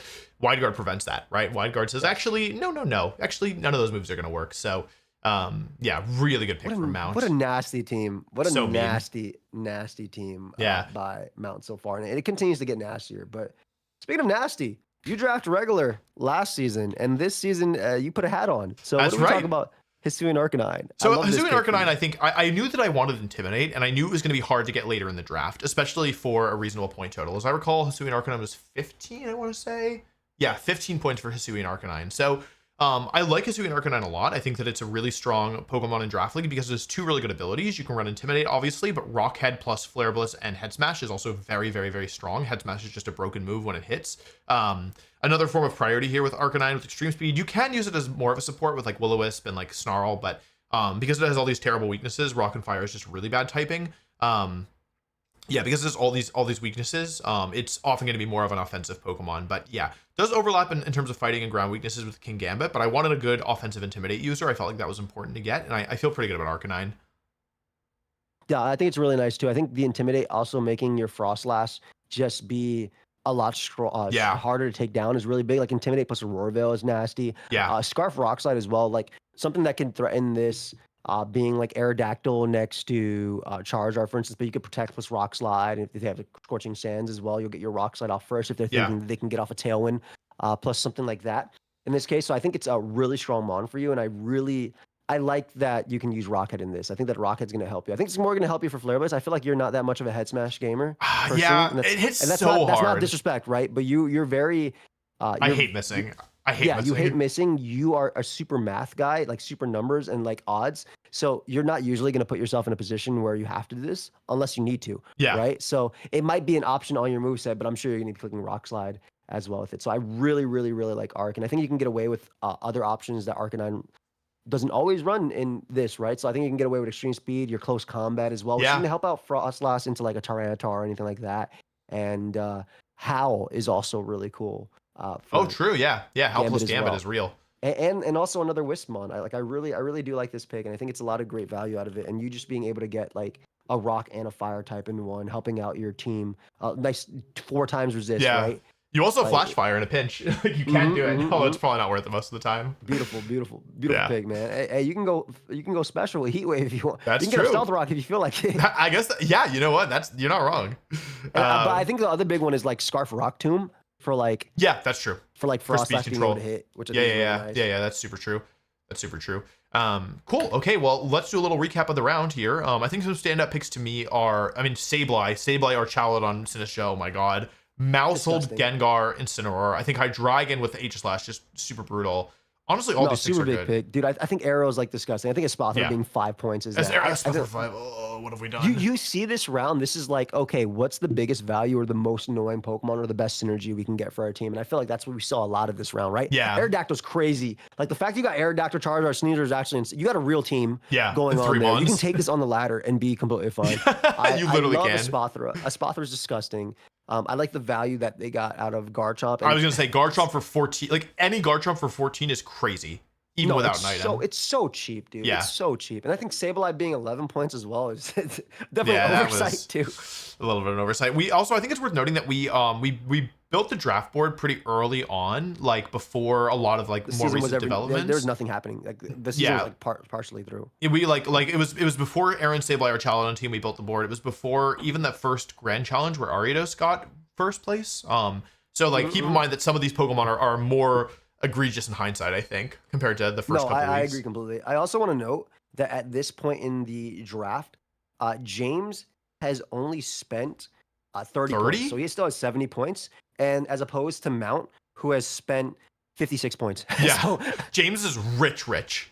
Yeah, James is rich, and Mount has less than half his points. Yeah, Mount is under half, and he's got 7 Pokemon. He's only drafted 30% of his team. But as you guys see the rest, you're gonna be like, that does not matter. Yeah, Mount is a big spender, is what I'm gonna say. Mount does not care about. He's not slowing down. Your next pick, Wolf. When I think of Pokemon Champions, I kind of think about this for you. You've been loving. Loving Kangaskhan, man. I like base Kangaskhan. It's not as good as Mega Kangaskhan, but it does have some real utility here. I knew that I wanted Fake Out. I was looking at the Fake Out users and like, there's Simisage, but like I wanted a Fake Out user I was going to feel good bringing. And I felt like, okay, Kangaskhan, hear me out. Kangaskhan, like you said, has 2 good abilities. And it can do a ton of damage. Its damage can rival Mega Kangaskhan if you do Fake Out and Last Resort with Silk Scarf, which is really, really strong. But it can also be supported. It gets Helping Hand, it gets Icy Wind, it gets Rock Tomb. It gets good coverage moves as well. Like you said, it has 2 good abilities. One For ghost types, one just in general useful with inner focus and scrappy. It was also 7 points, bro. It was also 7 points. Like, wait, was 7 points, and it only gives you a 7? strong trick room mode too. Like, beautiful. Beautiful pick on your part, man. I felt like I wanted fake out. I liked it. I like it with Frostlast. I like it with King Gambit. I like it with like you can do stuff like fake out plus nasty plot. You can do stuff with fake out plus fail. You can do stuff like fake out plus swords dance with Gambit. You can even fake out plus howl with Arcanine. You could fake out howl and then +1 last resort. Like good luck with that. So yeah, I think overall it felt like a really good value pick for only 7 points. And was it also the first baby version of someone's Mega Mine? Right, it was, right? I think it was. Yeah, because at least I have one that Mega was Kangaskhan, drafted. which I'm limited to the Mega Stone. I can do the fake out last resort too, but I'm limited to my Mega Stone. Yeah. Whereas Wolf can run any item on Kangaskhan. So there are going to be like, and the difference between regular Kangaskhan and Mega Kangaskhan is 11 points. Yeah. So it's beautiful. Yeah. Beautiful pick. Honestly, I think it's such a Wolf. I think it's such a Wolf Pokemon. Like I like was this watching model a obviously lot. all your videos where you were uploading daily, and Fake out last you saw resort, fake out Kangaskhan last a good resort. chunk. Yeah, I was kind of like I was really impressed with it, and so I felt like, you know what, it's only 7 points. It gives me fake out, which I wanted anyway, and it's like a real mon. And again, 7 points is just a steal. So I felt really good about drafting this one. It is my 3rd fighting weakness in a row though, so I do have to start being mindful of that. Hey, you'll be fine, man. Yeah, You it'll got be Veil. fine. It's not like the next person is Nobody's gonna pull up with a double fighting anyway. But, yeah. Next pick. Speaking of value, so Mount drafts Mega Sableye. Mega Sableye is 9 points. Regular Sableye is 11 points. Sableye's item doesn't typically matter. It's usually just going to be a Roselia Berry, which you only need for the most part for like Floette or just a spread move damage from like Sylveon. So only 2 people have that. I guess in this case, there's also Gardevoir. Yeah. But the big thing is that Mount can bring this Pokemon, use it like a regular Sableye, can set up Light Screen, can fake out, can do that with its Prankster, and then just not Mega Evolve, which I'm pretty sure that's his thought process with this Pokemon. I think so overall. Too, yeah. But it is worth noting that like there is like real utility in, like, you do have to respect the Mega Sableye, right? You have to respect the idea. Like if you try to taunt it and it just Mega Evolves, it's also a scary setup Pokemon because its natural bulk is pretty good. Like, and it can run, like, I remember back in the day I played one in a regional and they stayed in regular form, they went for Calm Minds, and then they Mega Evolved once they'd gotten, like, they used Prankster instead of the Calm Minds, and then they went into Mega form. And it's not like you can taunt it, right? Like, to stop Recover or more Calm Minds or anything. Like, Calm Mind, Will-O-Wisp, Recover, Dark Pulse is like a real set. And we have to talk about the base speed because Mega Sableye is only 20. I'm just getting called really quickly. Yep, no worries. Yeah, I think you keep talking. Sure. We'll pause for Sableye for a second, but yeah, the low base speed means that Mount has a surefire answer against Trick Room teams. Like, he can use like, let's say somebody drafts, like, I don't know, let's say James takes Farigiraf, right? And he has Farigiraf, Mega Blastoise. Well, even if he has like Hatterene plus Mega Blastoise, Mount can Mega Evolve, go to 20 base speed, start clicking Snarl, right? Start slowing down the opponent before they're able to attack inside Trick Room, which is really valuable because if you look at his other Pokemon, they're really fast. He has three Sneasel and Aerodactyl are very fast, and Charizard is like regular fast. So yeah, Mega Sableye being 9 points, 2-point discount over regular Sableye, I think is a really high value pick here. And it's you just never know when Mega Sableye is going to come up. It just forces you to recover for something that you wouldn't cover for anyways. So yeah, we'll take a little bit of an intermission here. Anyone have questions? I am back. Oh, never mind. We'll keep going. Cool. Was that anything you want to share with the chat? Yeah, Magic Bounce is broken. Cool. Yeah, good ability. Let's move on. Good ability. I like. Let's move on. Cool. James with Rotom Heat. Joe, you want to talk about Rotom? And it was 12 points, bro. Which is 12 points is pretty cheap. Pretty good. He's got his Firewater Grass Core now as well. Gives him a nice Scarf Electro Web Pokemon to lower speed for Water Spout next to Blastoise. Obviously, gives him a ground immunity, which is really nice too. The Electric Mon, like you mentioned, to be able to deal with Pokemon like Water types, and which again is really good for Blastoise, but also allows it to deal with the Grass types with the Firewater Grass Core he has now too. Strong Overheat as well. And I think Will-O-Wisp pressure is really nice. Dual screens too. I think this is also another Mon that can like take advantage of Espathra. Imagine Baton passing to this Nasty Plot Mon. Disgusting. Yeah. Like, absolutely disgusting as an option. And there's so much pressure for like the rock types from Serena and Mega Blastoise. It feels like Rotom is, reasonably safe, right? You don't care too much about the water types either because of Serena. So I feel like Rotom is just a good value. Like we talked about how James is just picking all these value picks, and you'll see that a lot as his draft continues to be picked. So nothing too expensive, nothing over 17 points so far. And he has just continued to get this. Like I really like Scarf Rotom, I think, for his team too. Just a strong Thunderbolt, strong Volt Switch, strong Electro Web, just supporting the team. I think it's a really good pick for him. And I think there's nothing, you can't go wrong with Rotom form. I think Rotom is also worth noting is one of the best electric types in the format. Just in general, like all the Rotom forms might be standout for the best electric type, and we've already talked about how difficult that is to get. And so I think it's nice that like water type Pokemon in general are a bit threatening to Mega Blastoise, especially when they're bulky. And the fact that James has the 2 types that can hit them for super effective damage already, I think is really a really smart drafting on his part. 100%. And like, I mean, the water types are what, like your Pelipper, your Milotic, and your Mega Blastoise for the most part. Like there are a few other standout ones as we will see going on, but for the most part, those are like the top ones. So Rotom obviously threatens them extremely well. And speaking of water types, man, Aaron's like, all right, I'll draft regular rain too. Now it's important to note that Politoed is obviously 13 points, whereas Pelipper is a lot more expensive, coming in at 16 points. So that 3-point difference saves Aaron a good chunk of points. It gives him a Parasong mode. It gives him Encore plus Weather Ball, but you miss out on Tailwind plus the ground immunity, and Hurricane, which is like the big difference. But the Hurricane target is Sinistcha for the most part, with Pelipper plus obviously Sneasler. So being able to have the Politoed, I think, is going to be good, just overall value. I don't think we're going to see anything else besides Drizzle on this Pokemon if he does opt to bring it. And now you have to worry about Sableye setting up the rain in front of your Weather Starter, and then Politoed being in the back to bring it in as well. So he has 2 really good rain setters now. One thing. Oh, sorry. No, go ahead. I was just saying one thing that I really like about Politoed, and one thing that it does have an advantage of just straight up over Pelipper, is that it's faster. With 70 base speed, it's actually possible for Choice Scarf Politoed to be 1 faster than Aerodactyl, another base 130 Pokemon like Mega Gengar. Oh, at level 50 it's faster, right? At level 100 it's not, but at level 50 I think so. It hits 134, really cool. Which I think is 201. Yeah, it's like 393 at level 1.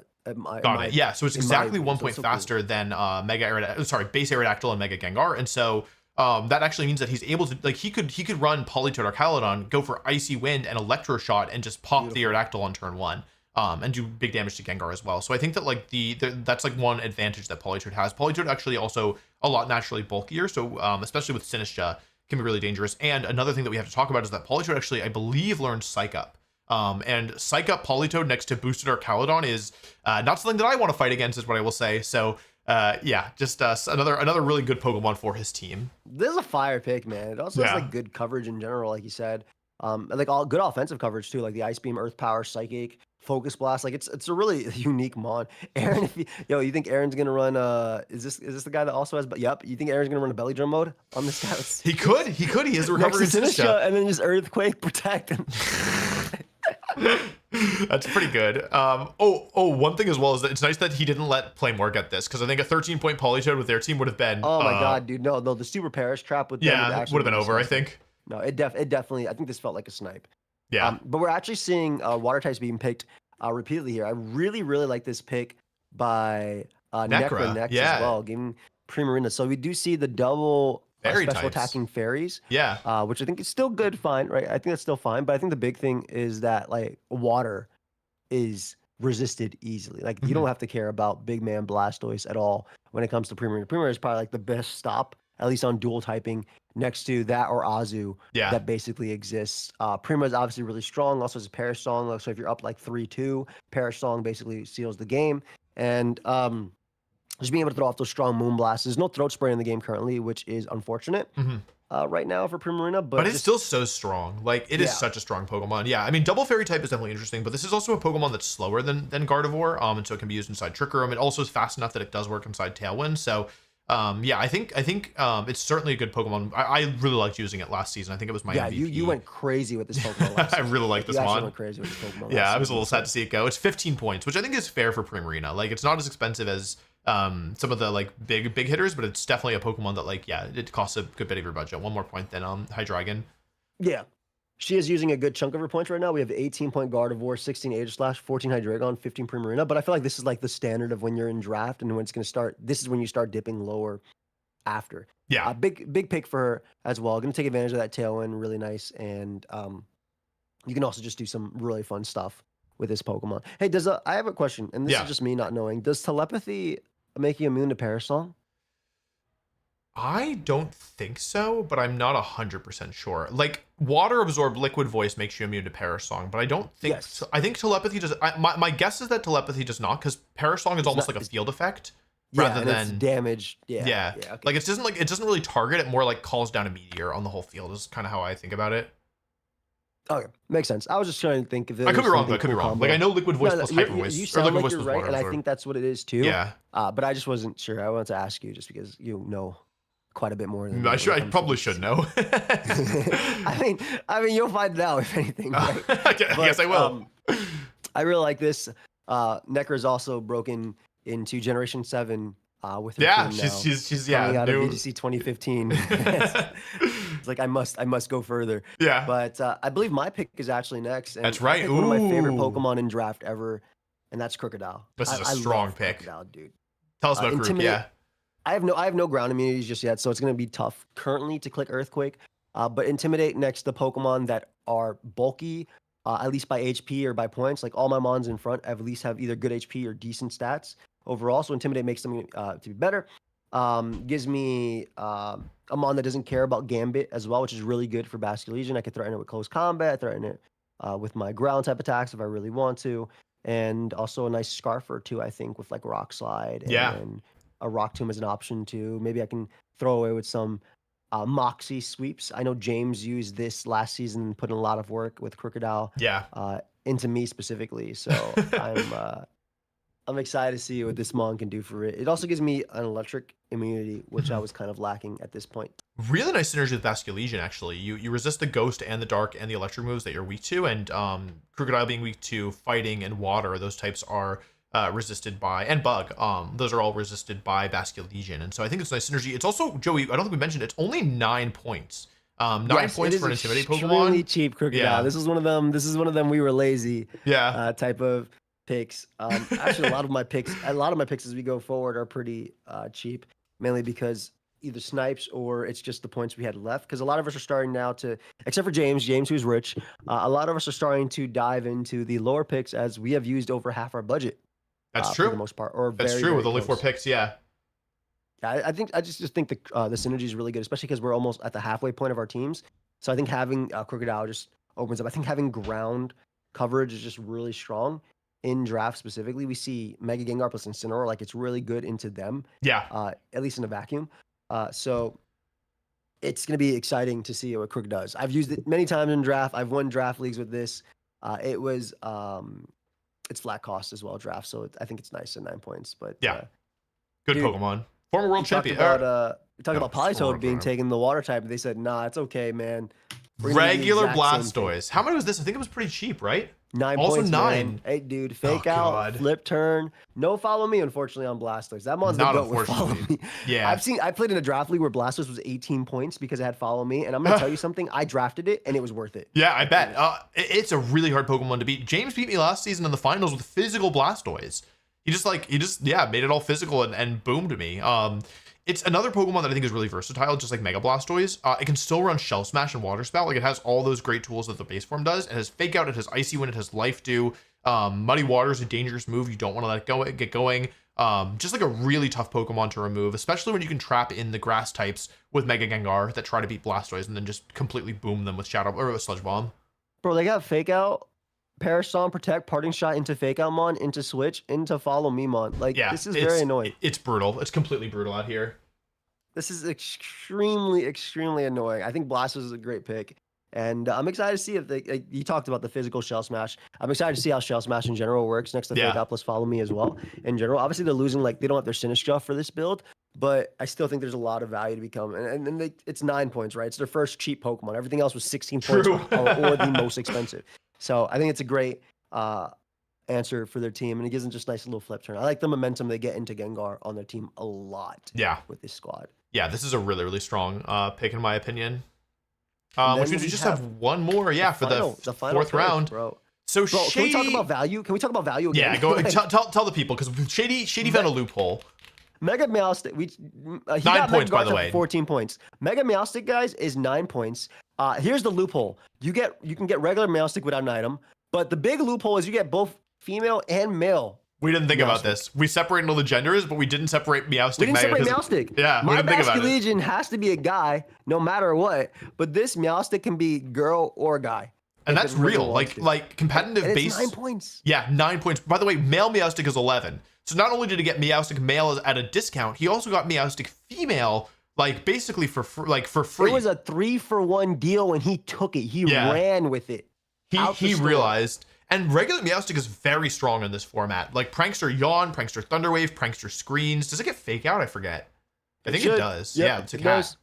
It should still have it. Yeah. So I mean, it's a good mon. Yeah, and like Trace, while not a great ability in a vacuum, when you know your opponent's 6 Pokemon, you can actually do some interesting stuff. Like imagine he's playing versus Rosemary and he traces Pixelate, right? And then he has hyper voice for her Hydreigon, right? Like you could do that. And you like, know what? Justice for Meowstic, because they took away Moonblast in this. They had NZA and took it away. It still has alluring voice, but they took away Moonblast, and that mattered as well. But yeah, I really like this pick. He obviously has the competitive or the prankster prior to Mega Evolving because he has both. He has both. And being at 9 points, you see Shady is just getting a lot of value on his squad. And I really like the way that Shady is drafting here. Just really smart. And then just being able to have that, Trick Room option as well on the regular Meowstic. And just obviously he's locked to Mega Evolutions. But in this metagame, there's very little items anyway, right? You have your Mega Stones on 2 Pokemon usually on a team. You have your Citrus Berry, your Choice Scarf, and maybe a Focus Eyes. That's about it. And then your boosting item. Like, that's about it. Maybe a berry. The opportunity cost is a lot lower to having a Mega Stone because you're not using something like, the Assault Vest or the Life Orb, right? Like you're giving up like on Meowstic, you're giving up like, I don't know. If let's say you have like Citrus Berry and Corviknight, then you're giving up like what, Leftovers or Mental Herb, right? It's not that big a deal. Yeah, exactly. I do want to note that prior to the draft starting, Shady was talking to me and he did bring this to my attention. And I did not want to say anything in the chat because I felt like it would be messed up to not let a player take advantage of something. That's a loophole. Yeah, fair game. After we finish the doc. So I was like, yep, you can get both of them, man. Yeah. That is what's going to say. And he's like, oh, I hope it comes to me. I hope every round, I hope it comes to me. And he got it. He did exactly what he did. So he did basically what Mountain did with Sableye, but he got 2 for 1. You got 2 for 1, yeah. Really smart, really. I feel like that should be rewarded. You know what I mean? Like he found something clever that we overlooked, and yeah, he should be 100%. And like if you look at the round recap, bro, like look at the value. We see 2 big value picks, right? We see the Sableye and the Meowstic, both way cheaper than their other forms. Like Mega Meowstic being cheaper than regular Meowstic is really funny. Yeah. For 2 for 1. But I mean, it makes sense too. Like Mega Meowstic, they're haters, bro. Like you can Eevee or Mega Alakazam to have the exact same stats. Yeah. I mean, I think if there was going to be a mon with a loophole, I'm glad it was a mon like Meowstic because, rather than like, I don't know, Basculegion or something. Because it is a good Pokemon, but it's not like a Pokemon I expect to break the game. But maybe Shady will prove me wrong. But yeah, I think we noticed a big trend here, Joey, which is that the picks have gotten a lot cheaper. We have Primarina for 15, Politoed for 13, and then I think the next most expensive is like Rotom Heat for 12. Lots of like 9-point picks and under as well. 9 points and under. It's just like we're definitely diving in. I think a lot of us are kind of forced to at this point. But then there's James who's just like, yeah, I saw this mon, I'm gonna get it. Yeah. This is actually one of James's more expensive mons on his team, which is funny. Yeah, so far it's the second most expensive, right? Behind Blastoise, I think. I do think the middle mons, like, and as Bunchy says in chat, I do think the middle mons definitely make the draft. I think these are the pieces that actually make the draft exactly what it is and what's going to be. So I like Kangaskhan for you is like a staple into Trick Room variants, right? Yes. And then Politoed obviously gives Aaron his infinite rain, not infinite, but his rain for a couple turns. And then we have Meowstic and Rotom, which can just do a lot into the squad as well. So I think this is really cool. I think overall I really like the picks all around and just so much value. I love that, like you said, Primarina is like the most expensive pick this round. Yeah, really funny. One thing I want to add, by the way, that I think is worth noting about the dynamic of this draft is that because there's no pre-evolutions and because like the dex is actually relatively limited, there's not that many Pokemon in each of the middle tiers. Like I remember last draft league, if I wanted like an 11-point Pokemon, I had a ton to choose from. This time around, it's a lot more limited. And so I think it makes sense that people are trying to grab these Pokemon early because it's not like, oh, I'll just grab an 11-pointer later. It's like, no, if you want an 11-pointer, you need to get the one you want now because like there might only be 2 Pokemon on the whole tier that work with your team. So yeah, I think it's an interesting dynamic here and it explains a little bit. But yeah, for round 5, we're kicking off with Shady again. And he's going to be taking Umbreon. How many points was Umbreon? It was pretty cheap, as I recall. Yeah. 5-point Umbreon. This Pokemon is a menace. It is really hard to remove. You cannot flinch it. You cannot intimidate it with Inner Focus. You also have to be careful with Synchronize, not to get any status conditions passed back to you. It can support your team with Snarl. It can support your team with Wish and Helping Hand, but it doesn't have to just be a supporter. You can use Curse. You can use Baton Pass. Really interesting Pokemon here that I think is taking advantage of the fact that, number 1, he has the best Fairy type. Number 2, its weaknesses to Fighting and Bug are both resisted by Floette. And that only leaves its Fairy weakness, and he has Corviknight and his own Floette 4. So I think Umbreon is a really powerful pick here and a really good value for his team, but he was lacking as well. Yeah. That's like really, really big. There's a recent Umbreon team that actually hit Champions tier. Really? As well with Yawn Protect Foul Play and Snarl. If I'm I not believe it. mistaken. Yeah. Yeah, so just really annoying, really tough to take down. I think Wish can actually gives you a lot of value, and there's there's very few fairy types as well. Like Necro is hoarding 2 of them. I have 1 of them. So Yeah. like there's very few good fairy types that you're actually going to be able to have in this draft too. And Umbreon is just one of those Pokemon that's so tough to take down. I think the inner focus is going to be huge because what do you mean I can't fake out this Mon plus set up with my next Mon because I have to fear Yawn or something like that? Like into the face of like Blastoise, for instance, I have to attack because I fear Yawn. And that definitely changes the dynamic of the game, especially in a best of 3 setting. So I love Umbreon. I think 5 points is extremely undervalued, and I'm hoping that Shady gets a lot of value out of it as well. Yo, passing them stats to Garchomp though. Does it get Calm Mind? It does. It does. Oh my god! So he can Calm Mind, Baton Pass into Floette. That's pretty sick. Umbreon should get Calm Mind because I swear I've used. I feel like it does as well, but I don't know for sure. It does. Okay, yeah. It does. That's pretty sick. Some fun stuff. Hold up. Yeah. You can use Last Resort as well. I guess that's true. You can. It's not going to quite as hard as Kangaskhan. You can use Stored Power. Stored Power, I believe. I also want to note that Umbreon is one of the few Mons that still gets Toxic as well. Yes, it's not a poison type. This. Yeah. So it definitely can do something annoying. Like Toxic might not be that important in like regular VGC, but in draft you can get so much value. I think. Yeah, I mean, if you hit Mega Blasters really with Toxic, forget Yawn. Like you put that thing on a timer. Yeah, literally put that thing on a timer when there's no Sinistcha next to it. 100%. Dude. You like the Perish Trap Continued mode coming up next? Oh my god, dude. Soundproof Coma O, and he has Fake Out for Clangorous Soul and Follow. He has double Fake Out Clangorous Soul. Oh my god. And Coma's not even that expensive, right? How much was it? 14 points, bro. Oh my god. This team is 14 points to complete his team. And he has Mega Gengar, so like Como is obviously its biggest weakness is its weakness to Fairy, but like send out a Fairy type, here's Mega Gengar, Sludge Bomb, GG. You know what I mean? And just the ultimate check to like Dark types, and also like it's immune to the Shadow Balls as well. Yeah. Depending on its ability. Yeah, that's true. Like that, right? This is Como is a Mon in draft that you're gonna get a lot of value out of your abilities on. You get to choose and pick your counters, right? You fight Sylveon, you go Soundproof so that you're forced to Moonblast or Hyper Beam. You go Bulletproof if you're fighting a Ghost type. You go Overcoat if Amoonguss wasn't in the game. Sleep Powder, Venusaur, right? Exactly. Yeah. This is a very, very, very nasty team. And I think that, again, seeing Playmore hop into this, it's just really nice to see what they do. Like, I'm very happy they didn't end up getting like Sinistcha or Politoed. That would have been brutal. But even still, I'm not sure it's that much better for us. Like this Como is just it's just ridiculous. No, Como's ridiculous. I think Maushold is like the biggest value. Like, yeah, Maushold's like, you see how Maushold's in the middle of the 5? It's like holding everybody. You got the whole family on each side. It's holding it together, and I feel like it's just making this team even stronger. I think Frengard next to a Mon that's setting up +1/+1/+1/+1/+1 is going to be really, really annoying to deal with because you have to follow me and you have double Fake Out. And it's also very difficult to handle both Coma O and Perish Long at the same time, or just like Gengar in general. Which mode are they bringing? That's also why the Mega Gengar teams run literally the Perish Trap mode with the Incineroar, Gengar, Sinistcha, Politoed, and then they also run the second mode of like Tinkaton plus Como, and then whatever in the back that they want, so they can basically deal with the 2 different modes. So I think this is a beautiful pick, and like the fact that these picks are falling to them, like you might be saying, "Oh man, how the hell did they get this?" But there's obviously different synergy and also points value. Like this being 14 points might actually be expensive for a lot of other people. Yeah. Also, like actually, not many people have. It was expensive for them too. I'm not gonna lie. It was expensive for them too. Like I'm looking at the picks they have as well. It was definitely expensive, but.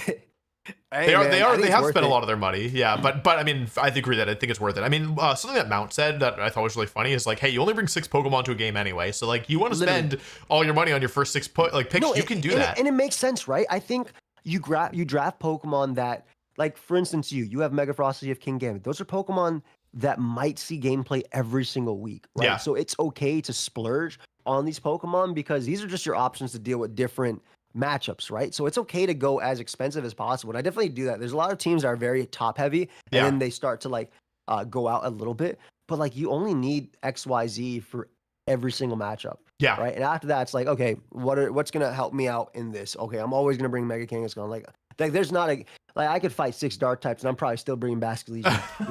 Honestly, valid. It's that good. It's that good. You know what I mean? Yeah. Like so, 100%. There's so much out of this. So I feel like this is a really. I mean, this is a Mon that can come to every game if it really wants to. Agreed. Cool. Which I think means you're up next. And your next pick is another old favorite of mine. You got Noivern. You love this mon, bro. It gives me my ground immunity, which is really cool. Yeah. Tailwind as well for the team, which is really nice. Frisk is great. Obviously, Frisk is so good. Frisk. Yeah. Yeah, just show me your item. Show me your item, and if I see like Oran Berry, I'd be like, aha, you got me, in that regard. But I like Infiltrator as well. For screens and for sub, is really cool. And I love Noivern. I've drafted it before in the past. You obviously went stupid with Noivern as well. So I think it's gonna be really nice. And there's a lot of little techs that can run. I think Super Fang, my team can do a lot of damage to you. So having you at half with really fast stuff is gonna be really, really nice. I think Fake Up plus Tailwind is also just really good in general, especially with Kang. Like trying to deal with Kangaskhan like inside Tailwind is just really, really difficult. And you also have Sylveon for Tailwind. Like all your mons benefit from Tailwind, and this gives you a ground immune, so you can do stuff like Noivern plus Crocodile, Super Fang Earthquake, or Tailwind Earthquake. 3 great abilities as well. Yeah, I think all of them are pretty good. Although you might not see too much of my telepathy in this one, but I think first is going to come to like 99. Week 1 games being played today. So they're actually going to be uploaded tomorrow, but because my channel got hacked, everybody said we'll do it next week. So hopefully we're pushing it back by a week, and we get it. And if not, we'll put the games up anyway. We'll watch my game on stream. Like it's not a big deal at that point. But yeah, so we'll have draft analysis today, but we'll post the week 1 games next Saturday and Sunday next weekend. But moving on, we have Rosemary, who takes Jolteon. Now this is a good value pick. I wanted this mon. Yeah, this is a really good value pick. It's only, how many points do you think, chat? How many points do you think for Jolteon? If you guessed 4, then you're correct. It's 4 points. 4 points for a 130 base speed, 110 special attack mon.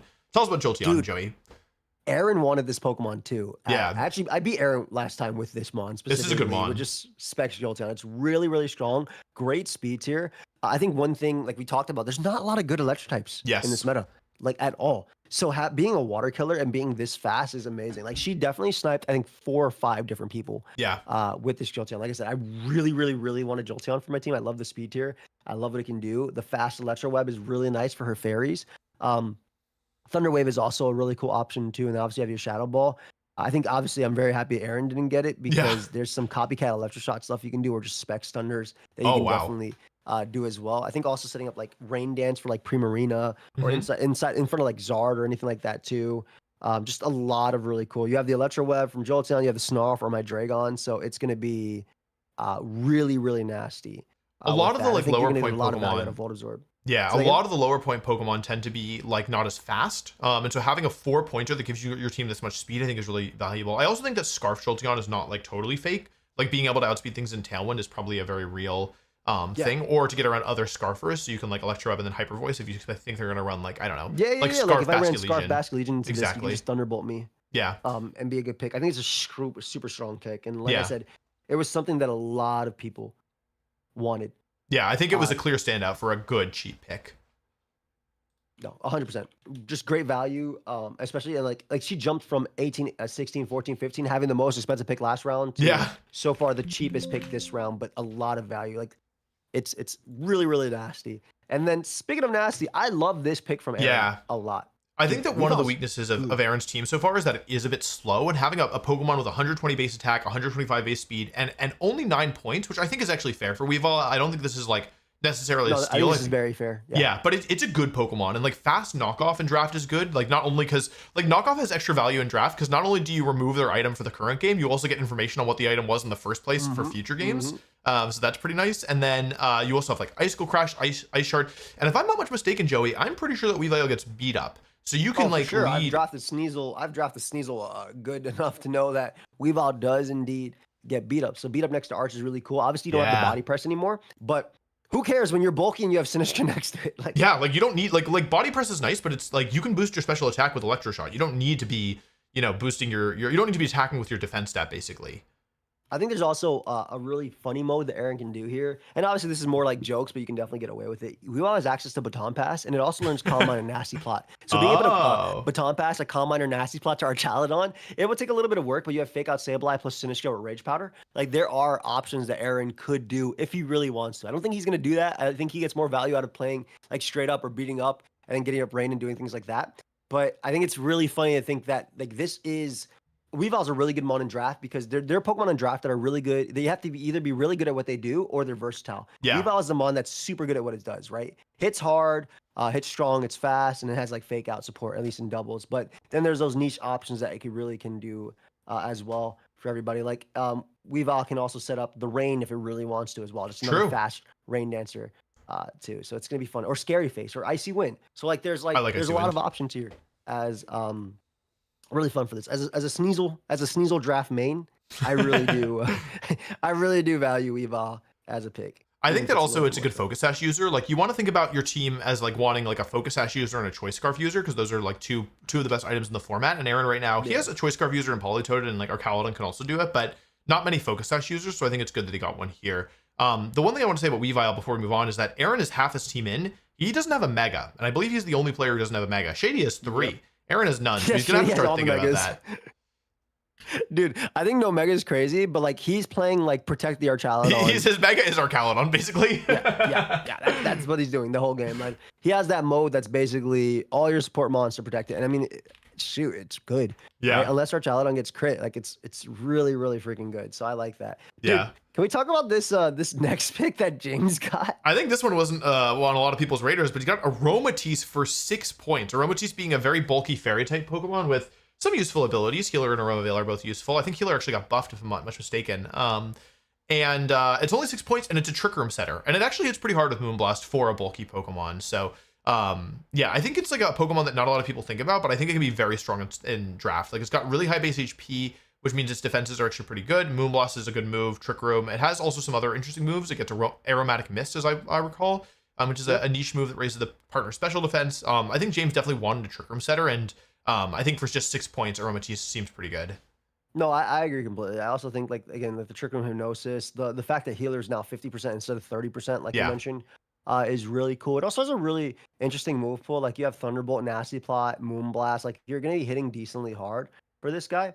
And I'm excited. I'm excited because like it gives him a cool Trick Room mode, right? Like obviously for Blastoise as well, and he has Fake Out next to this guy. This isn't your typical for Rigorath or anything like that, but having Heal Pulse next to Blastoise, I think. I was just checking if it had Heal Pulse. Yeah, it does. Having Heal Pulse next to Blastoise, also it's 29 speed.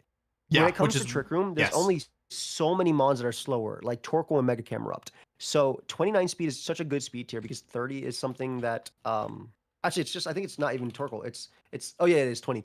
Yeah, it's Torkoal, it's Mega Sableye, like Mega Camerupt. But yeah, like basically normally the slowest most Pokemon will go is 30. So being below 30 is crazy. So yeah, really good Trick Room setter here, I think, from James. And again, he's just getting value points every single point, right? Like this is a 6-point Trick Room mon that gives him what he wants, that also has Heal Pulse, which is really nice. I'm an Aromatisse. That's crazy. Thank you so much. I also like Aromavale. Aromavale is a cool ability. Aromavale is cool as well, yeah. And I think a lot of people tend to forget about it, myself included. Yeah, like the fact that you can't taunt or encore is really nasty, and you can't encore allies, which is pretty nasty, right? So you can Shell Smash in front of Sableye, and not care. Yeah, he has 2 ways of stopping that with Sardian. Yeah, I'm definitely gonna forget that when we play, but I know it. I know it, and I knew it, and I know it, but I'm definitely gonna forget that. I think James is such a really cool builder, so I think this is gonna be a lot of fun to see how he does with this. Yeah, I agree. Cool. Moving on. Next up, we have Mount for the 7th pick of this round, and Mount. What's going on? He has Charizard, Sneasler, Aerodactyl, Sableye, Garchomp. What is this? How many points does Mount have left, by the way? Garchomp is, what do we say, 18 points? I want to tell you right now that Mount has, I believe, less than 20 points at this point left. He still has 5 Pokemon left. Is that right? No, I'm absolutely right. He has less than 20 points left. Oh my god. I guess you're right. Has absolutely nothing left. He's got like a 20-pointer, a 19-pointer, a 17-pointer. He has 17 points left. I want to let you know he has 17 points left. For 5 Pokemon. He needs to average less than 3 for 5 picks. But, bro, 4 of these Pokemon can come to every game. Yeah. I mean, Garchomp is another mon in contention. You know what's funny? The 4 Pokemon that are in contention for the best non-megas are Sneasler, Garchomp, Basculesian, and Kingambit. Mount has 2 of them, and he has the best mega. Yep. Literally has that. Yo, Mount's drafting is crazy. Guys, remember, you had 100 points total to draft. You need to have 10 mons. You can't go under. You have to have 10. Mount currently has 17 points left for 5 Pokemon. But this is where Mount said you only need to bring 6 to a game. You're only bringing 6 to each battle. Yeah, he could bring these. He could bring these 5 and one more. Pokemon can literally come to every game. And Sablei's not even bad. We've talked about how much of a jerk it is in closed team sheet. Yep. So God, yeah. Garchomp also a second rock resistance, which is really nice because he has 2 flying types, right? So, yeah, really nice pick here. Just in case he fights the Mega Aerodactyl. That's true. That's true. Or the Tyranitar. There's not a lot of rock types that are faster than Charizard left. That is true. And I think with that, we only have my pick left for the round, and we got you sniped me too, man. I had a feeling it was now or never for 2 points. 2 points, ladies and gentlemen, and everybody else. It's Ariados. Ariados I love for this Pokemon so much. Yeah, this was a real steal. I had Venonat for 2 points last season. This felt like the spiritual successor, but yeah, I drafted Ariados, really strong Pokemon for 2 points, and it's even stronger right now because even though the stats aren't very good, it is a Rage Powder user, and the thing about Rage Powder is that last season I had to worry about safety goggles, I had to worry about Terra Grass. Those are both gone now. Like, there's no way to ignore Rage Powder except for spread moves, right? And being a natural grass type or having Overcoat or something. So this was another thing I wanted redirection on my team. I had a feeling that it was kind of now or never. I didn't think that if I let Ariados go, it was going to get back to me. So you were not making it. I think 6 of us came out of the woodwork saying, man. Yeah. And I knew at this point I had planned out what I wanted for the rest of the draft. And I knew that I needed a cheap 1 or 2 point pick to make it work. And so I took Ariados. I was like, I got to get it now. It's now or never. No, I think it was a very smart pick. Obviously you see, like, look at your team and look at Sneasler, for instance. So now it has been shut down completely, right? Yeah. Dire Claw. With Insomnia, you are immune to being put to sleep. Your poison types, so you're immune to being poisoned. So only Parrot could stop you. It's only 1 in 8. Yeah. I think it's also really cool, like, having a natural resist to just Fairy that's also next to Arcanine, but can actually, like, take on Floette and threaten it with, like, poison moves if it really wants to. Obviously, there's some cool options like String Shot, which hits both targets. You could try Toxic Thread if you want to. It just sucks it doesn't hit both. Like, they buffed it to -2 speed, but they didn't make it hit both. Like, this one would be like way more points if it did. This is also right before Fede Campo hit number 1 with this as well. And I also been using Ariados for a while that hit Champions tier because it was just so good. I love this Pokemon. It has great natural resist. I think the Veil next to it is really cool too. And I think you're gonna get so much value out of this. This is gonna be one of the mons that just comes to the game because why the hell not? Like, it's a wolf Pokemon. I feel really good about this one. I like it a lot. Yeah, I thought it was a really good value pick for only 2 points, especially. I felt like it was really good. For 2 points, beautiful. Like 2 points is crazy low. And as you mentioned, it's not just Sneasler, but I have 3 fighting weaknesses on my team. One of which is quadruple, so having a redirector that's also like quadruple resist to fighting is pretty nice. And there's not a lot of fighting. There's not a lot of fighting types that are like spread move special fighting types. You know, there's not a lot of special fighting types. Like, period.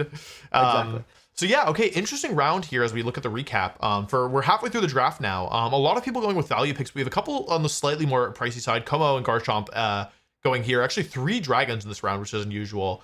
A couple mid-tier mid points as well. Actually, it's really just Weavile in the mid. I guess Aromatisse at 6. I would say that's low. And then a couple value picks here in Umbreon, Jolteon, and Ariados. And Aromatisse. I mean, in terms of value, I think Jolteon and Ariados are my favorite. In terms of golden picks this round, Como and Garchomp, I think are the broken ones. Yeah. I mean, those are real value. Like, not value. Those are really like high impact picks, right?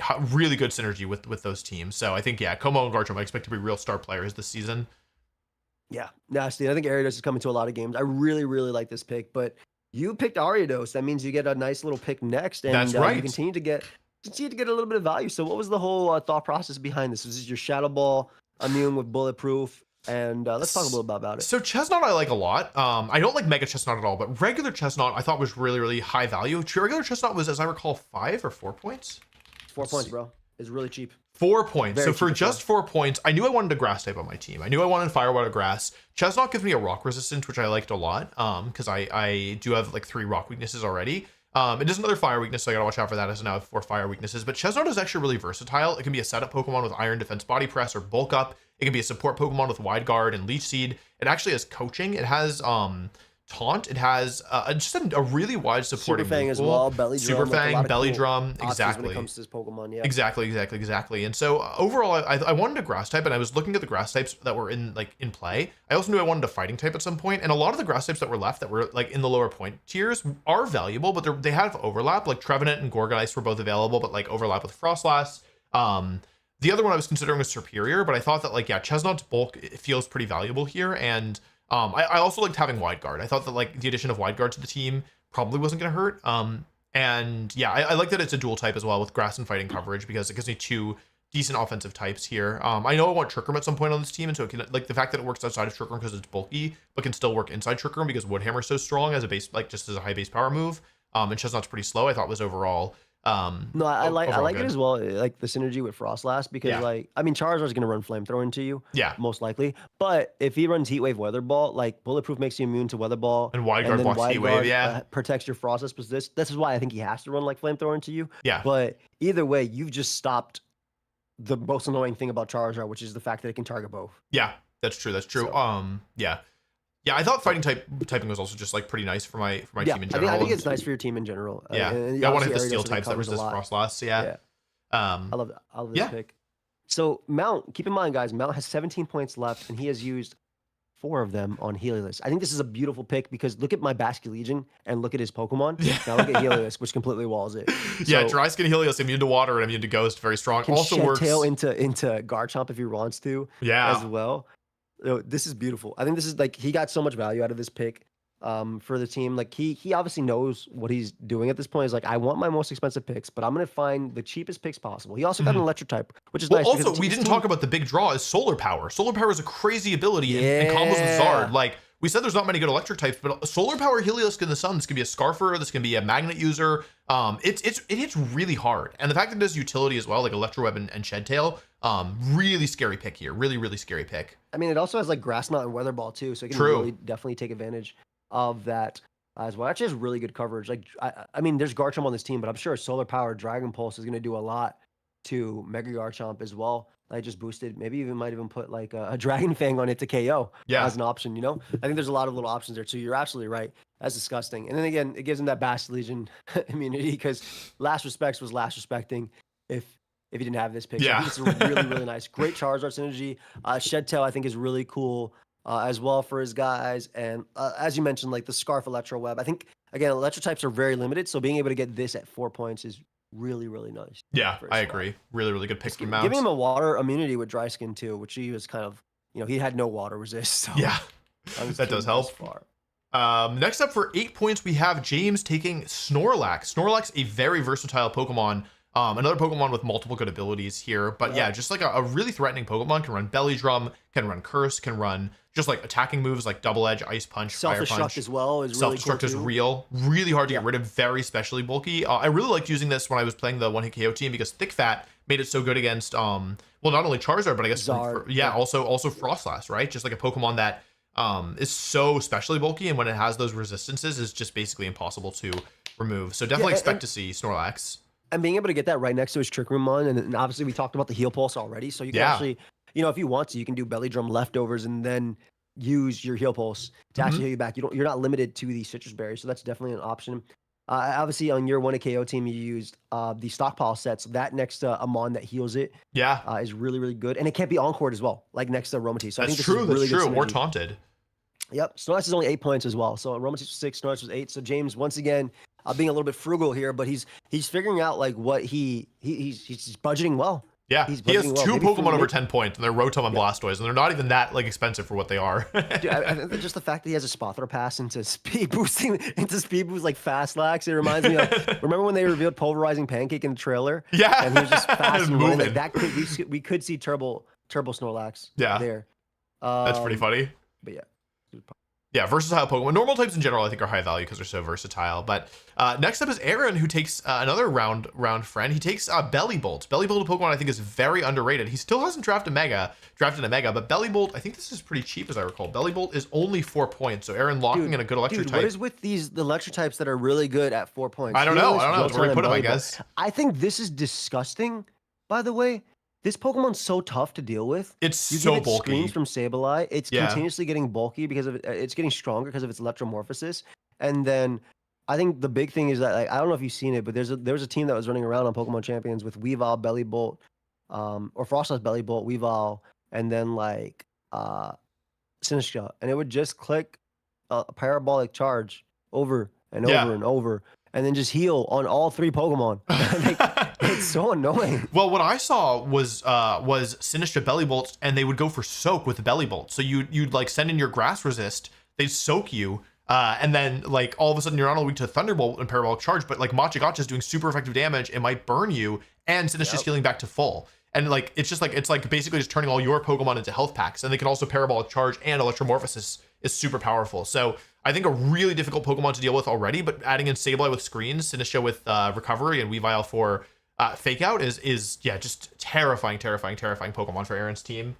Dude, I love this mon. I want to draft league with it in singles. It's so cool. It's like, a cool it's mon. so bulky. The fact that your super effective moves on this thing, which are only ground, are usually spread moves as well, so they're naturally weaker. Yeah, is really big. Like you have to target this with Stomping Tantrum, but target this guy next turn or Chaladon and see what happens. Yeah, seriously. Like I think the big thing also is that like Parabolic Charge. I want to talk about Parabolic Charge because I think it's good. Like the way it works, guys, is you do damage and then you heal 50% back. Right? You hit like, all of your opponents, every Pokemon on the field, so you can heal off your own Pokemon on the field. So our Chaladon resists this naturally, so it's getting a stamina boost while you're doing that. You're healing your partner, and then and you're just taking damage in general. Like it's such a cool mon, dude. I think the soak, like I said, the soak option is really nice too. Yeah.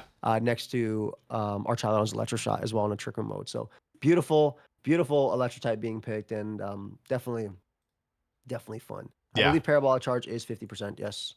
It's such a weak move. It should be 50% recovery. Yeah. Okay, so next up we have Rosemary Necro, who's taking a third fairy type and a second ghost type. Shoutcasting Sylveon, bro. Yeah, she said, I can't take Sylveon, so I'm taking every other fairy type in the game. Mimikyu, I think a pretty good value pick. I want to say it was around 11. How much was it? Yeah, it was 11 points. Yeah. Obviously, its disguise is good. Thankfully, it's not the broken Focus Ash that it was. Yeah, back in Gen. Day. Yeah. Initially, that was disgusting. That next to Lax was absolutely disgusting. But a good Trick Room mon and a good physical fairy type, which she did not have access to. I think the cool thing is you can get away with Trick Room on this while having Gardevoir have coverage, which I think is cool. Curse is also really nice as well. Doubling up on those types now. So you have the Ghost Fairy. We have two fairy types on the team, and now we have two ghost types on the team. And then obviously we have one that's a both combo of that. But I think she deals with like fighting probably better than anybody. Yeah. Good luck bringing a fighting type into Hydreigon. Yeah. She's also drafted a bunch of the fairy types that would be Hydreigon's biggest counters. Yeah. That's it. Protect the Hydra. That's the president. Yeah. In this case. What I will say about Mimikyu is that I think it's a much more reliable Trick Room setter than Gardevoir. Like Gardevoir can do it, but Mimikyu is much better at it because this of a mental herb is guaranteed Trick Room unless it gets flinched. Yeah, or a really strong double up, or like a slower steel type, which are kind of few and far between. So I think it makes a lot of sense for her team. It also gives her priority. And another physical attacker, which she has Aegislash, but other than that, her team is mostly special. So I think it makes sense. Yeah, get some strong power as well. I would not like bringing Floette into this team is crazy because you're powering up three mons. Yeah, that's true. Oh, I thought I'd do it again. Now, I like Mimikyu a lot, and I like the Trick Room mode, like you said, a little bit easier for it as well. Hydreigon Mimikyu is also something that Joe ran a lot on his Sand team, Joe UX9. True. Yeah, they have good combo synergy. Was really strong as well, and actually ended up placing really well. Top cut, if I'm gonna believe, or at least top day 2. It did day 2 100%, but maybe top cut as well in Indy as well. So I think day 2, maybe top cut, yeah. But yeah, moving on, it's you up next, Joey, and you took Armarouge actually. Armarouge. I've been wanting to draft this mon forever, dude. I wish we had a weakness policy on it. I do. Yeah, but I'm glad we don't.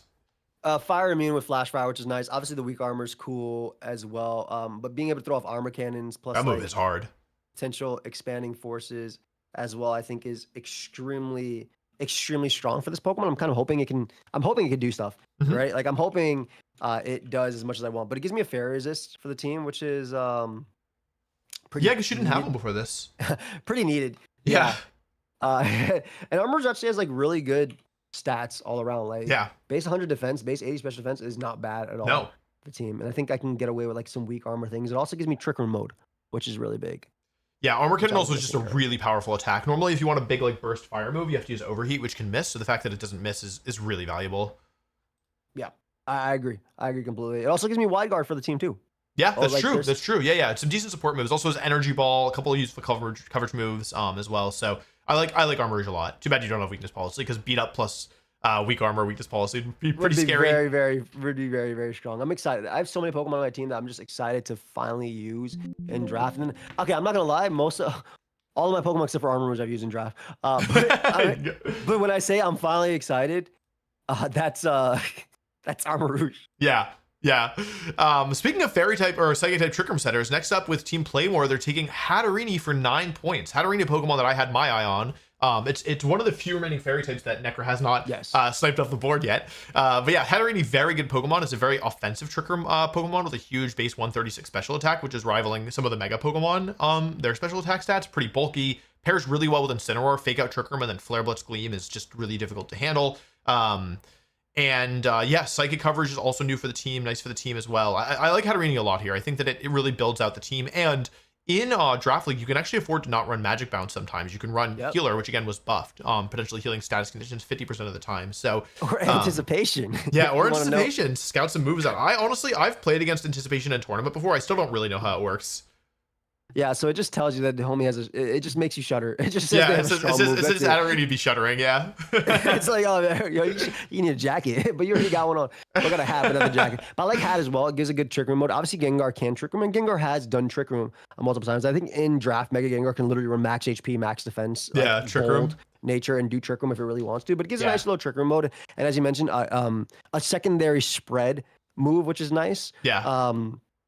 And the team, like, it also just helps, like, Incineroar, Mousehold, and things. Like, fighting was a little annoying for those guys. Obviously, Gengar can trap it, but, like, you're in a particular situation when you come that. You have to have Gengar in, or Gengar has to come in after. But I think I like the Hat Trick Room mode, and I like the Dazzling Gleam. I think Hat hits incredibly hard, has a beautiful move play. I also like Healing Wish support on this team. We don't see a lot of Healing Wish in doubles, but I really, really like Healing Wish support, especially for, like, Mons that are just annoying to take down. Like, you think you got Incineroar low, or you think you got Gengar low, and it comes back. Como, yeah, second Meteor. A lot of little fun things for this, and just being able to resist or being an immunity to Dragon, like they were definitely like lacking in the Dragon answers. True. Is big. Yeah, I think also it's another offensive Pokemon. If you look at what they have so far, like, yes, Blastoise can be offensive, but like Instant, Mousehold, and Blastoise are all more support oriented. So I like the fact that they now have a second or like a third offensive threat. I think they're keeping their offense and their defense balanced pretty well. Which means the last pick of the round goes to Shady, who's picking up Milotic. Dude, for this late, man. I'm surprised Milotic went this long, but for 14 points. So this is a slightly more expensive pick, but Shady's actually, other than his first pick, he's actually gotten really good value out of everything else. His second most expensive Pokemon before this point was Garchomp at 14, Garchomp Mega. Milotic, very, very, very good Pokemon, very hard to deal with. This competitive is a great ability. Marver skill can be used. Recover, Scald, Icy Wind, all good like moves. Can also run Coil plus Hypnosis, which is such a huge problem to deal with. Disgusting, man. Yeah, this Pokemon, Shady has, it's interesting because Shady has this, like, he started with like the most offensive Pokemon, right? He took like Mega Floette. And since then he's drafted actually a lot of defensive Pokemon. Corviknight, Umbreon, and Milotic all require really specific counterplay. And although Corviknight and Milotic share a weakness to Electric, I think it's also worth noting that, again, Electric types are really hard to come by in this format. So I think it's a really smart pick from Shady here. No, I agree. It's just a nasty pick for his team. I think Milotic is just so annoying to take down. And like, you couple this with, like you said, Floette being already annoying, the Tailwind mode as well. Like, obviously, like, you're good into like instant with this team, right? Yeah. You got your Corviknight bouncing you back. You're boosting your Milotic. Yeah, you cannot intimidate these guys. Matter. Yeah. Inner Focus Umbreon, yeah. Dude, this is nasty. This is a nasty little team. I'm excited to see how Shady polishes up. Obviously, he has the triple Megas so far, but a lot of them are value picks, and he's kind of getting his value pick, and then he went a little bit more expensive on Milotic. He is running a little bit low on points at this point with 4 Pokemon left, but it's not that low. It's honestly comparable to everybody else, which is like 25 points left, something around that range. So I'm surprised he doesn't have more, honestly. He might. Maybe he does. I don't know. We'll see. We'll find out. I don't think so. I'm not 100% sure, but we'll find out. Yeah. But favorite pick of the round, bro? I think it's Heliolisk. Heliolisk is really good value for Mount. I like Hatterene as well. And Bellybolt. I like Bellybolt too. But yeah, some more good picks this round. I think we're at the point where definitely people are starting to look much more seriously at the lower tier picks. We have Hatterene for 9, I think I said, and the Milotic was 14. But other than that, it's a lot of pretty cheap Pokemon. Mimikyu, I think, at 11. But lots of people dipping into the lower point picks here. And yeah, looking to kind of start budgeting after they've spent a lot of their big value. 100%. Also, just want to get a quick note. I just got a message that saying my channel being taken down was a good thing because they'll hopefully be able to restore it to the snapshot before the hackers. So I just wanted to let. Oh, good. Yeah, That's I literally just got the message. Sorry. I'm happy to hear that. Thank you. We'll see how long it takes, but yeah, thank you guys as well for all the support. I appreciate it. Yeah. But no, really strong picks right here. It's funny to see the most expensive Mon be Milotic on the board. Yeah. Especially this late into the round, but. I'm loving. I think I love the spread move damage we see as well here. Right? Yeah. Like, I love Armarouge, Hatterene, Milo, Belly. Snorlax. Can Earthquake, Rock Slide. Did I tell you about the Hartford Regional when I fought a Snorlax? I don't. I could use a refresher. Okay, so I fought Snorlax round 1. It was Snorlax Oranguru. This is obviously before open team sheet. Yeah. So the dude Trick Rooms plus Belly Drums, and then they Rock Slide and struck Rock Slide and flinched my team to death. Oh my god. And the reason I'm telling you is because I used your team for that regional. You gave it to me. You Whose team was it? Prep back then. Was it Togedemaru? Okay, yeah, my world's team. Yeah. Oh no. Wolf traded me his Pokemon. He's like, go get him, Tiger. And I really that's my favorite world's team. That was actually my first ever event that I bubbled out of. Yeah. So I did okay with his world team. I like that team. Yeah. Like, dude, Toga D. I like Toga D. I missed that mod so much. All right, Me sorry, too. moving on. I missed Togedemaru so much. Shady gets Skill Villain. Hey, why don't you tell me what you thought this was? Base Skill Villain. Yeah, Shady completing Fire, Water, Grass in just 2 picks here. Skill Villain actually is only 3 points, which I think is a steal. I think this Pokemon is Moody, bro. For Rage Powder, a 3-point Rage Powder mon that actually hits pretty hard. But I was thinking Moody plus Skill Swap Meowstic. Yeah, that's true too. Yeah, Chlorophyll also is very real. If he picks up Torkoal, for example, I don't think he will. Actually Scovillain being pretty strong against Charizard Mega Y. Also Spicy Extract is does Spicy Extract would it give Corviknight +2 without the defense drop? Oh my god. I think it might. Oh my god.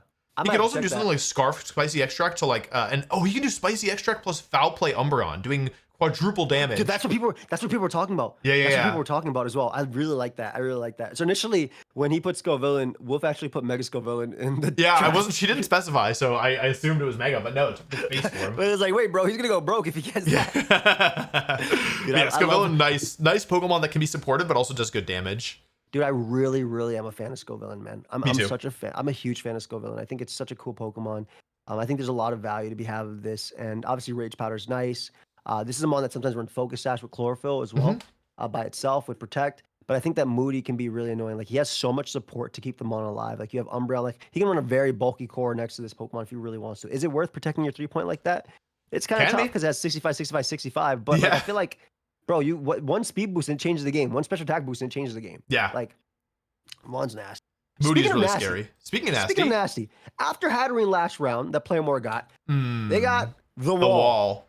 The team with the Pokemon with the best PR team in Pokemon. This mon is crazy. Literally. You can't outstall the wall. You can because it doesn't do that much damage. But no, I'm being serious. Mega Argon is a very scary pick. I mean, 140 base attack. People only talk about this thing's base defense, but 140 base attack with Heavy Slam is pretty good. You get Iron Defense Body Press. You have a lot of support for this Pokemon. Bro, next to Intimidate, I'm pretty sure Hatterene learns Heal Pulse too. I'm pretty sure as well. Yeah. Not to mention, like you can actually use it in its base form and keep the Rock Stab. You can do just like Rock Slide and Trick Room next to Dazzling Gleam, and save your Mega for Gengar because it gets sturdy. So even though it has terrible defensive typing, you'll smoke like Mount's team with Rock Slide. Yeah. Sturdy is a very real ability on these kind of like bulky steel guys. So I think it's a really good pick here. It's a good second Mega, and it's actually pretty cheap. Chad, how many points do you think Mega Aggron was? Dude, it was like 8. It was 8 points. 8 points for Mega Aggron. That's pretty good. Yeah. Crazy. Now, I want you also guys to keep in mind, at this point, with 8 points left, he has 6 points left for 3 picks. So people are starting to struggle. But I mean, when you see all the mons in front of it and you see all the points of it, like, this was nasty. I think Filter next to Friend Guard, next to Intimidate, next to Heal Pulse, next to another Intimidate, next to Life Dew. Good luck. Yeah.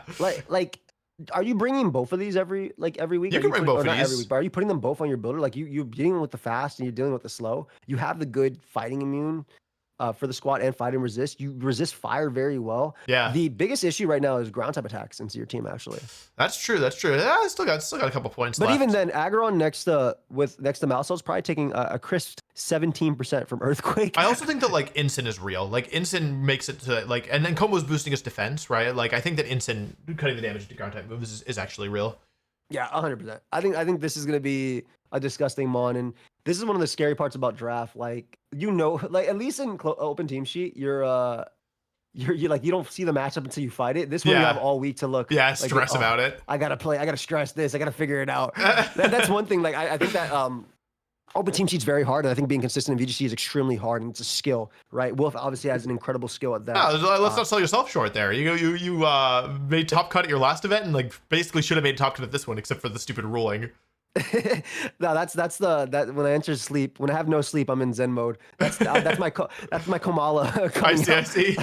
He's playing the game. It's Kamala using his last resort before they took it from him. But no, but Wolf is the point is it's very difficult to be consistent when you don't know. And draft adds a different layer of you do know, but now you know, and it's like just Yeah. hard because You can like see all the oh man, options. when you see this team, guys, like Wolf, like if you had to fight this team, which we do, but like off your thing, what are you immediately thinking of? You're thinking of Perish Trap Yeah, first. You're Perish thinking Gengar, of Clamorous Soul. You're thinking of Trick Room mode. Like what do you Yeah. actually like? What comes to, like what's the first thing you're like? Oh man, this is scary, right? Yeah. This is scary. Super scary. You have to watch out for the Perish mode and the Como. I think those are the biggest ones, but like also like Shell Smash Blastoise and Trick Room mode and yeah, like Tiny at Mousehold, right? Like there's so many things you have to consider. Nasty team, great stuff by Playmore. Oh, this is me. Yeah, you're like, up next. Okay. Who picked this cool Pokemon? Let me tell you guys something. This is probably the Mon I was most excited about 2 on points. my team. 2 this points. Pokemon is 2 points. 2 points. 2 points. 2 points. 2 points for the speed boost Mon. And let me tell you what I'm running on it. The same thing it runs in OU. Protect 3 attacks. At focus hatch. You can run Destiny Bond too. Like I think it's actually a really scary Pokemon. Yep. I think it's such a fun Mon. I'm excited to show it off this season. I think you get a lot of value out of it. I think my team has double fish mode, which I'm very excited for. Oh my god, yeah, double fish. The cool thing about Bastion and Sharpedo is that Sharpedo deals with a lot of Bastion Legion's answers, right? You have Close Combat for Gambit. It gets Close Combat? And then your Strong Crunch, like you said, Destiny Bond My god. as well. Like, it's such a cool... Obviously, Wolf is the guy with King Gambit, but it's such a cool Mon next to it. And throwback to Heated Days, Max Defense, Max HP, Rough Skin, Endure. Anybody? Anybody? That one's going over my head, but it sounds like Heat to me. Hey, Dravenus remembers it. Let's go. But yeah, I really like double fish on this because I think that they could really tear apart for each other. And the way I did my draft, I don't have anything that looks like Basket Legion aside. I don't have anything that looks immediately like this is a really, really, really annoying Mon, and I have to be careful about letting things die. And that's the way I like to draft, right? I like to draft teams that are like unique in a sense, and like. Obviously, most of those Mons I've drafted, but I think Shark is going to be one of my MVPs this season. Yeah, I think Shark is probably undervalued at 2 points. It hits really 120 base attack plus speed boost with Focus Sash is just like good. Like there's no other word for it. Literally. Cool. Moving on, we have Necra who takes Mega Crab. So we see perhaps why she wanted another Trick Room setter because Mega Crab, this thing hits very hard and it has Hyper Cutter in its base form, so you can't even intimidate it. I think that Mega Crab is like partially difficult to use because of the nature of the format and because you only get to pick 4 moves each week. But when you get to tailor those 4 moves, you can run Thunder Punch, you can run Mach Punch, you can run Drain Punch or Close Combat, right? Like Iron Fist makes this thing hit so incredibly hard. And I think especially given that she has a bunch of the Fairy type Pokemon who are, I would say, probably its biggest counter. I think it looks really good. Literally, right? Like Primarina, Aegislash as well is a really good check too. Yeah. I really like this mode. It's also only 8 points, which I think is pretty I think that's fair. It's fair for Crab. But I also think that Crab is just such a cool Mon for no pun intended. Yeah. But Crab is like such a cool Mon for this team because we talked a lot about her team and how it was like specialty based, right? Aegislash can be mixed, but Crab is just like I am punching everybody. Also, one thing about Necra's team is it's not as sucker punchable as like a lot of teams look, right? You have Mimikyu Disguise. It's not sucker puncher at all.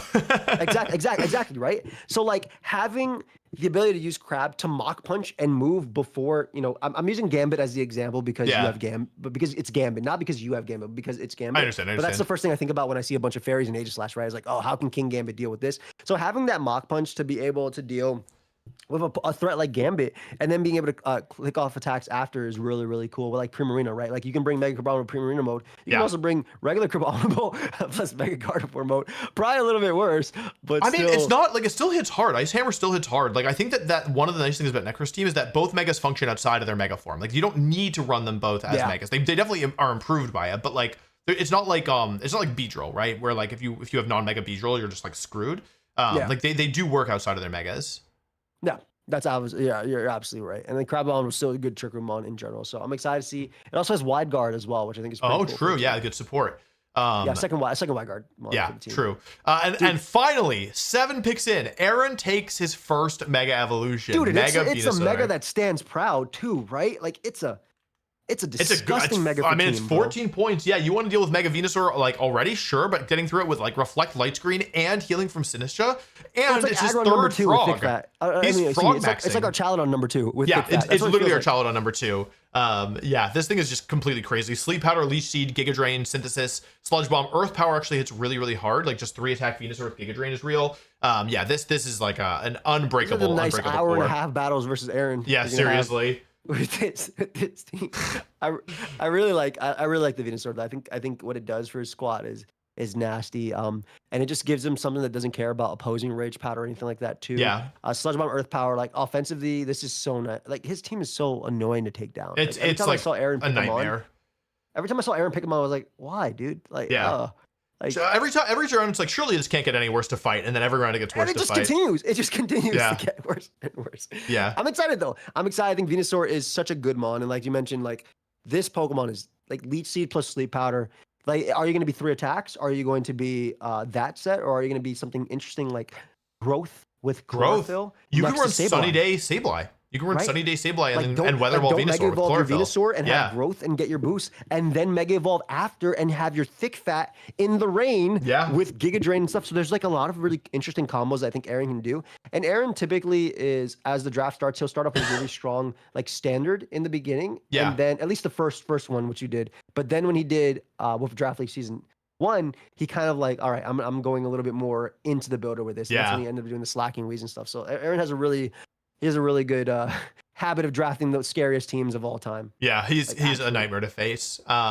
Next up, we have James, I believe, who has a Vivillon. Vivillon, this is before this Mon even picked up too much popularity. This is literally before this Mon had like crazy popularity. It's only 10 points, which I think is fair for it. But yeah, I mean, having a 100% accurate or 97% accurate Sleep Powder and Rage Powder and Hurricane and Tailwind all in one. I think the big question for me is what Tailwind setter is James going to get for his Mega Blastoise? Because actually at this point he didn't have one. And the answer is a Tailwind setter that can also Sleep Powder, can also Rage Powder. So I'm not thrilled to be fighting against this. I think it seems like a huge nightmare. Dude, man, the Rage Powder, Sleep Powder, Frengar, all that. Yeah, Frengar we didn't even talk about. This is another Mon that I hate in closed team sheet too. Yeah, you know, Shield actually, does too. You can't even fake it out. Sheet too. Yeah.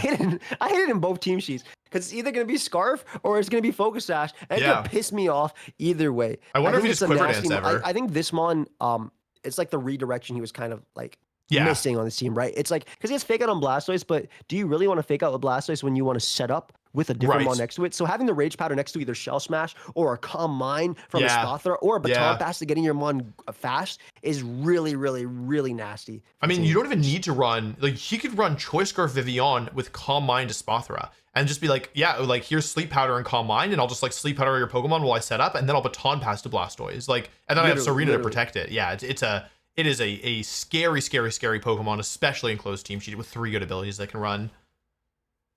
Dude, nasty abilities, bro. They always give them bugs the coolest abilities. Like Venomoth has some of the craziest abilities of all time, too. But that nasty Mon, probably the scariest Mon. I hate fighting this Mon. I hate it too. It's like Sableye. Dude, Joey, it's literally Sableye.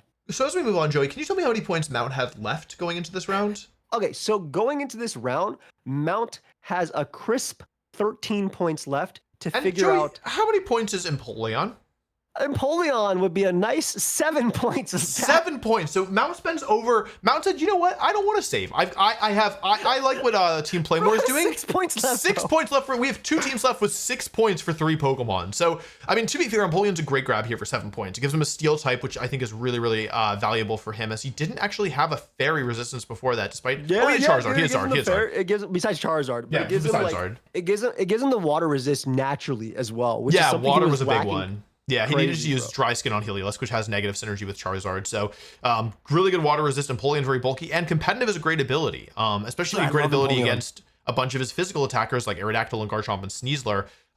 Intimidate is, I should say. And competitive basically says, hey, if you want to run Intimidate, good luck, buddy. You're gonna have to get through this competitive Pokemon. So, I think Empoleon's a great pick here. Also, his priority in Aqua Jet, as well as like Flash Cannon is nice. Yeah, just like overall. Yawn, Icy Wind, helping maybe helping Fins. I'm pretty sure almost every Mon that has hands has Helping Hand. So I'm sure Empoleon has Helping Hand. Helping Hand is like their new Toxic. Yeah. It gets Helping Hand.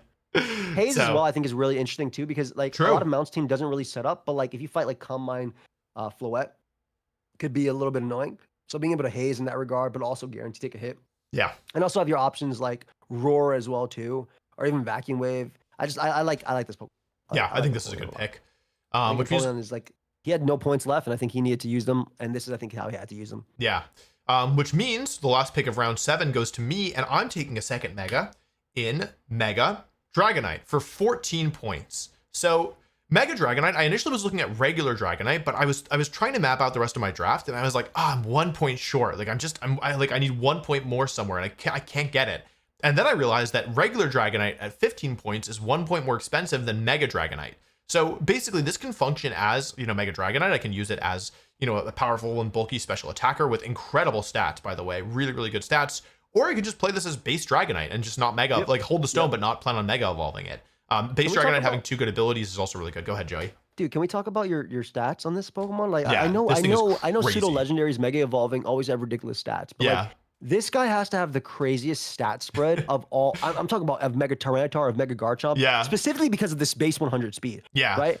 Like, why does this Mon, even with multi-scale broken, take like a Fairy Feather Hyper Voice with ease? Yeah. Just even with multi-scale broken. The thing that I'll say about it is that Mega Kangaskhan used to be the best Mega evolution in the game, like in Gen 6, for example. And while Dragonite has 14 lower HP, its other stats are across the board better. It has one fewer attack, so 1 less attack, basically comparable. 15 more defense, 85 more special attack, 25 more special defense, and the same speed.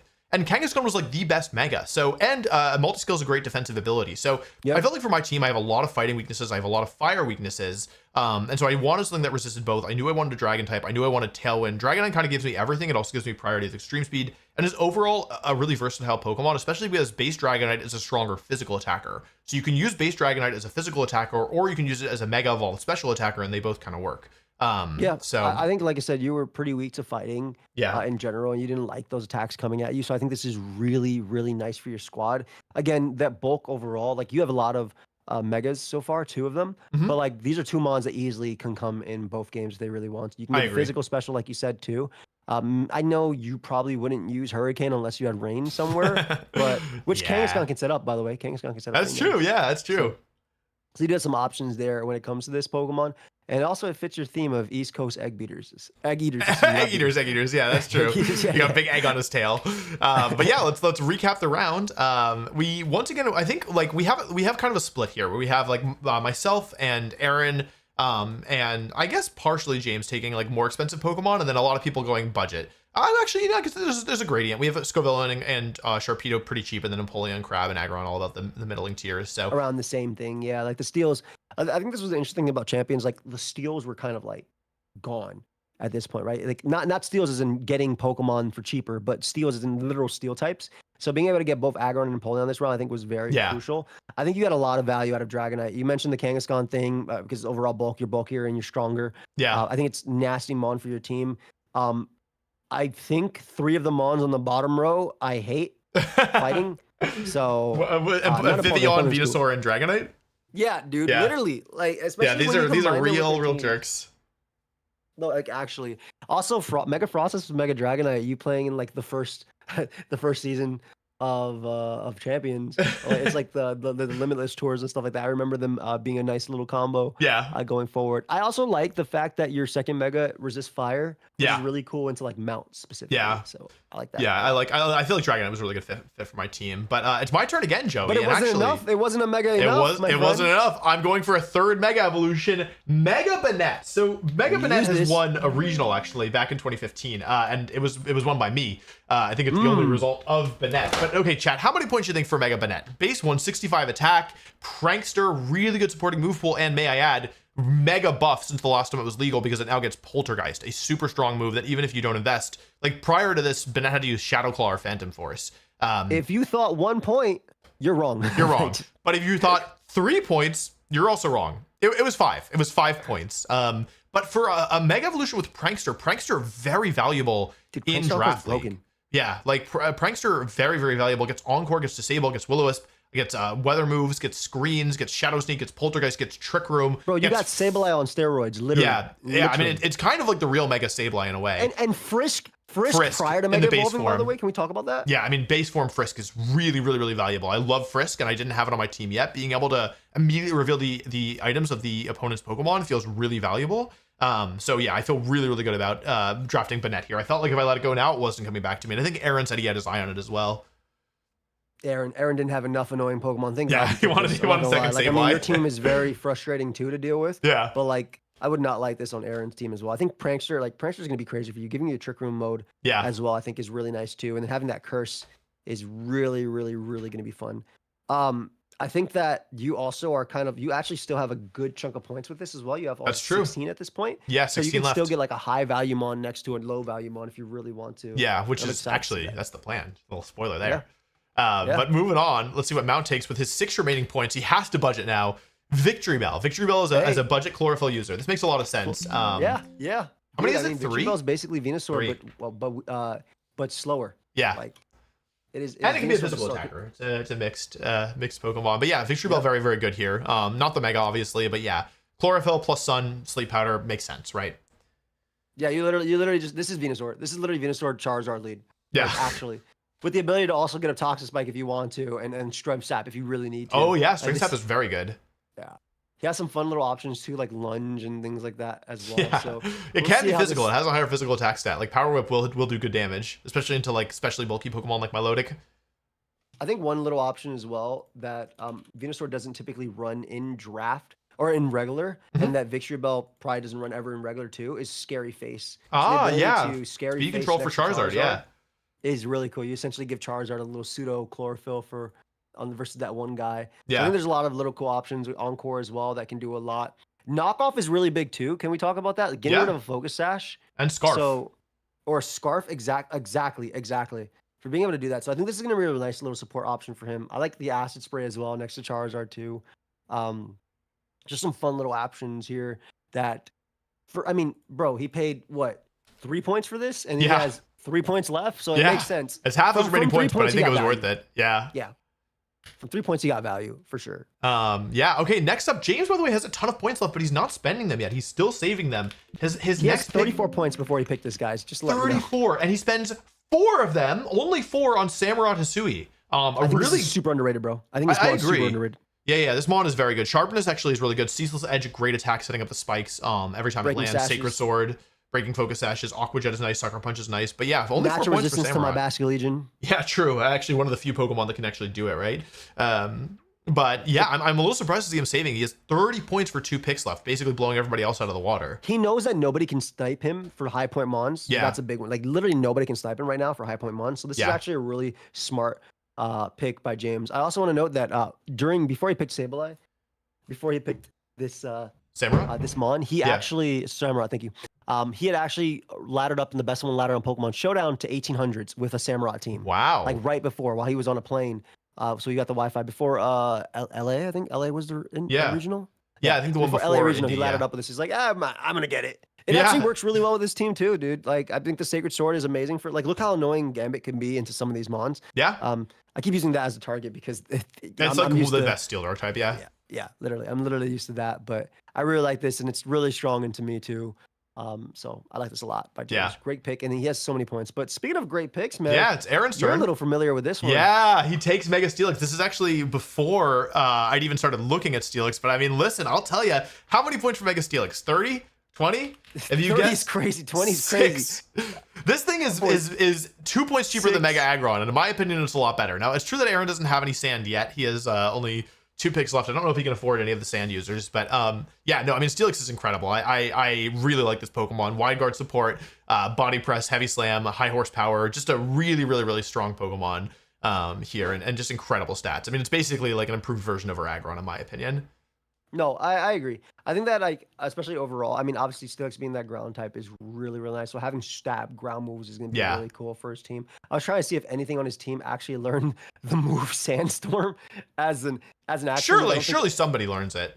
Like Sableye? I'm looking through. I don't think anything learns it. That's crazy. I mean, Steelix does. Does. Another thing is Aaron can actually do something like Gravity Sableye with like Hypnosis Politoed and then attack with Sleep Powder Venusaur and high horsepower Earthquake on the Steelix. So there's a lot of annoying. Aaron's really good at drafting Rain and then making sure all his mons don't like fire moves, and then they don't care. Taking advantage of the fact that he has like multiple natural counters to Charizard. So excited to see that matchup. But yeah, next up is Necra, who takes Infernape. I think Infernape is a great value pick, taking a fire and fighting type, and I think it's pretty cheap as well. It's only 7 points. It's gives her fake out. Yeah, close combat, overheat, flare blood. So yeah, really nice Pokemon here. I like Ape a lot. I've used it actually in the meta as well, just for fun, like just fun like things. It's not necessarily being cool, but like having access to upper hand as well is really nice too. The Pokemon also having access to coaching, I think, is really nice as well, next to a lot of the Pokemon. So like it's faster than everything else besides Jolteon in this team. So being able to coach the like Combat Primarina plus Draining Kiss is really nice. Like being able to get that defensive thing. I think fun stuff as well is Feint. So Feint, yeah, to, like, Feint is good. Scarf Hydreigon to get a kill, or there's also Fake Tears next to a few things, or Low Sweep / Rock Tomb. Like you don't have your Icy Wind combo, but you have a Low Sweep, Rock Tomb, and Scary Face. So I really do like this Pokemon for Necro's team, and I like the speed tier. I like the offensive fire type that she can do. I think also one thing we didn't talk about is just Hydreigon plus Infernape. Being able to fake out Tail One and then just start threatening tons of damage is really valuable. Again, because the limited fairy types mean that Hydreigon is much harder to switch into because Necro drafted them all. And Ape has Gunk Shot too. Like that's true. That's true. Yeah, if you want to gamble on the move, you can. Joey, you're up next, and you took another relatively cheap pick here with Raichu Alola. Raichu Alola for so 5 like every picks, electric type I wanted was gone. Yeah. So I ended up getting Raichu. I think the big thing was I've actually used this Pokemon in draft as well, in doubles actually. It's a good mon. And having access to fake out, like obviously I don't have an ability in this case, right? For the most part, I don't really have an ability in this case, unless somebody sets electric terrain, which I'm pretty sure it's only this Pokemon. But the ability to go for fake out plus just all it's Pikachu, right? Yeah. So you know what Raichu does, like the fake out, the Thunder Wave or anything like that as well. And also just having like strong options, like Thunderbolt into like I don't have anything to really hit water types on my team. That's true. That's true. Yeah. A little annoying. So being able to Encore as well, I think is really cool too, and just giving me a screen. Nuzzle as well, if I don't want to. Yeah, I was thinking about Nuzzle. Way better, too. I mean, you use Raichu. Raichu's a personal favorite of mine. Yeah, right, regular Raichu, but I think Alola Raichu's pretty good as well. Like the Psychic coverage is also nice. You can just give it a Focus Sash, fake out Psychic, Thunderbolt, and then you I think one of the fun things is it's the second fastest speed swap Pokemon. Yeah, that's true. You can also you can speed swap Sylveon and start like just mashing Hyper Voice. So and give it that 350, which is really nice. So yeah, again, a little cheaper. From my at this point, I also only have not too many points left. I think after this, I only have 15 points left, and I definitely want an electric type. Like I said, Jolteon was the first one looking at me. I was also looking at Heliolisk, and you can't pair 2 Raichus because of species clause. Yeah, unfortunately, even though they're different Pokemon, but whatever. That's just the way the game works. But penultimate pick of the round. We have, speaking of electric types, are you a fan of this Rotom fan? Who I think thank you for that, man. Thank you. Hey, no worries, man. Anytime. Insert fan in it. We have the ground immune for the team. 2 points. 2 points for Rotom fan. 2-point pick. Honestly, they're kind of like broke at this point. Yeah, I mean, they got 6 points left for 3 bonds, so 2-pointer makes sense, they got right? 4 points after this, guys. So it makes sense to be picking your low value. I think getting electric type is always good to have, period. Even if it's not one you're going to bring a lot. Like Rotom fan might never come. I mean, listen, it's their only ground resistance or immunity, right? At the moment. So, and you can't even mold breaker it because it's got flying typing and levitate. So why they keep levitate on this mon, man? They should have at least given it something else. But no, I think again, just being that ground immunity is a big one. Scarf Electro Web, I think when I think of Rotom, Scarf Electro Web is the first thing I think of. Trick as well is nice, yeah. Guys. Are drafted Megas required to hold their Mega Stones? Absolutely yes. You don't have to Mega Evolve them, but they are required to hold their Mega Stones. But I like Rotom. I think it's the ground immunity, it's the electric type. I think it's kind of what the team needed. Yeah. Definitely, like if you look at it next to every other Pokemon, it just looks like somebody brought their fan and turned it on next to like for the homies in the club room. But yeah. Definitely not. I think a good pick given the context for sure. Yes, and last but not least, we have Shady who took Gardevoir. Gardevoir, another Pokemon I had my eye on at one point. Telepathy Gardevoir next to 10 Earthquake points. Mega Garchomp. Yeah, 10 points. Trick Room Setter, Will-O-Wisp, Icy Wind, potential Scarf user. Shady was actually hurting a little bit for Choice Scarf user, so I like this pick a lot. Opening up the gate here. Because a lot of his Pokemon have to hold Mega Stones. Yeah, exactly, and a lot of his other ones are bulky. So I think Gardevoir is a great pick for him here. Gives him a second Fairy type, which also means he can combo with his Fairy Aura. He can do something like Scarf Moonblast plus Mega Floette, or Scarf like double Gleam basically. If a team doesn't have enough Fairy resistances, just Gleam them to death. So I think that Mega Gardevoir is a great pick here. Great move pool, great supporting coverage. Overall, really strong. Psychic Terrain with Expanding Force. Yeah. True. You can do that. On both sides. You can do it with Meowstic or you can do it with this. Which is really cool. You're right. Yeah. I didn't even think about that. Double Psychic type as well. So Yeah, so a strong offensive pick to kind of augment his defense. Yep, I love it a lot. Trace is also really fun too in doubles. Yeah. Yeah. And so with that, we have the round 8. There's only 2 rounds left, 2 picks left for everybody. People are definitely the top row. The top row looks really good for all the teams. Yeah, the top I row agree. looks really good. I think Gardevoir is really good too. Obviously, we have our 2 struggling electric types, but I still think Raichu is really nice. I mean, they're not bad. Like electric is hard to come by, and like both these Pokemon have things that they do. I think Samurott is a Pokemon that stands out to me as like good value, but I don't know how, like, I don't know if I buy that it fits James's team the best, just because he already has Mega Blastoise who has Stab, Water, and Dark moves. So I'm excited to remember, see he has 30 points left for 2 more Pokemon. Yeah, exactly. So he can get, and we are limited to 10 Pokemon as well. Like in some drafts you can get like 9 to 12, but we wanted to make it as easier to follow, as so exactly 10. Yeah, exactly to follow. Yeah, as well. And I'm very excited what we're going to reveal at the end of the draft. That goes forward with that, but. Yeah, I think my favorite pick is probably Mega Victory Bell. I mean, regular Victory Bell. Yeah, Victory Bell's really good here.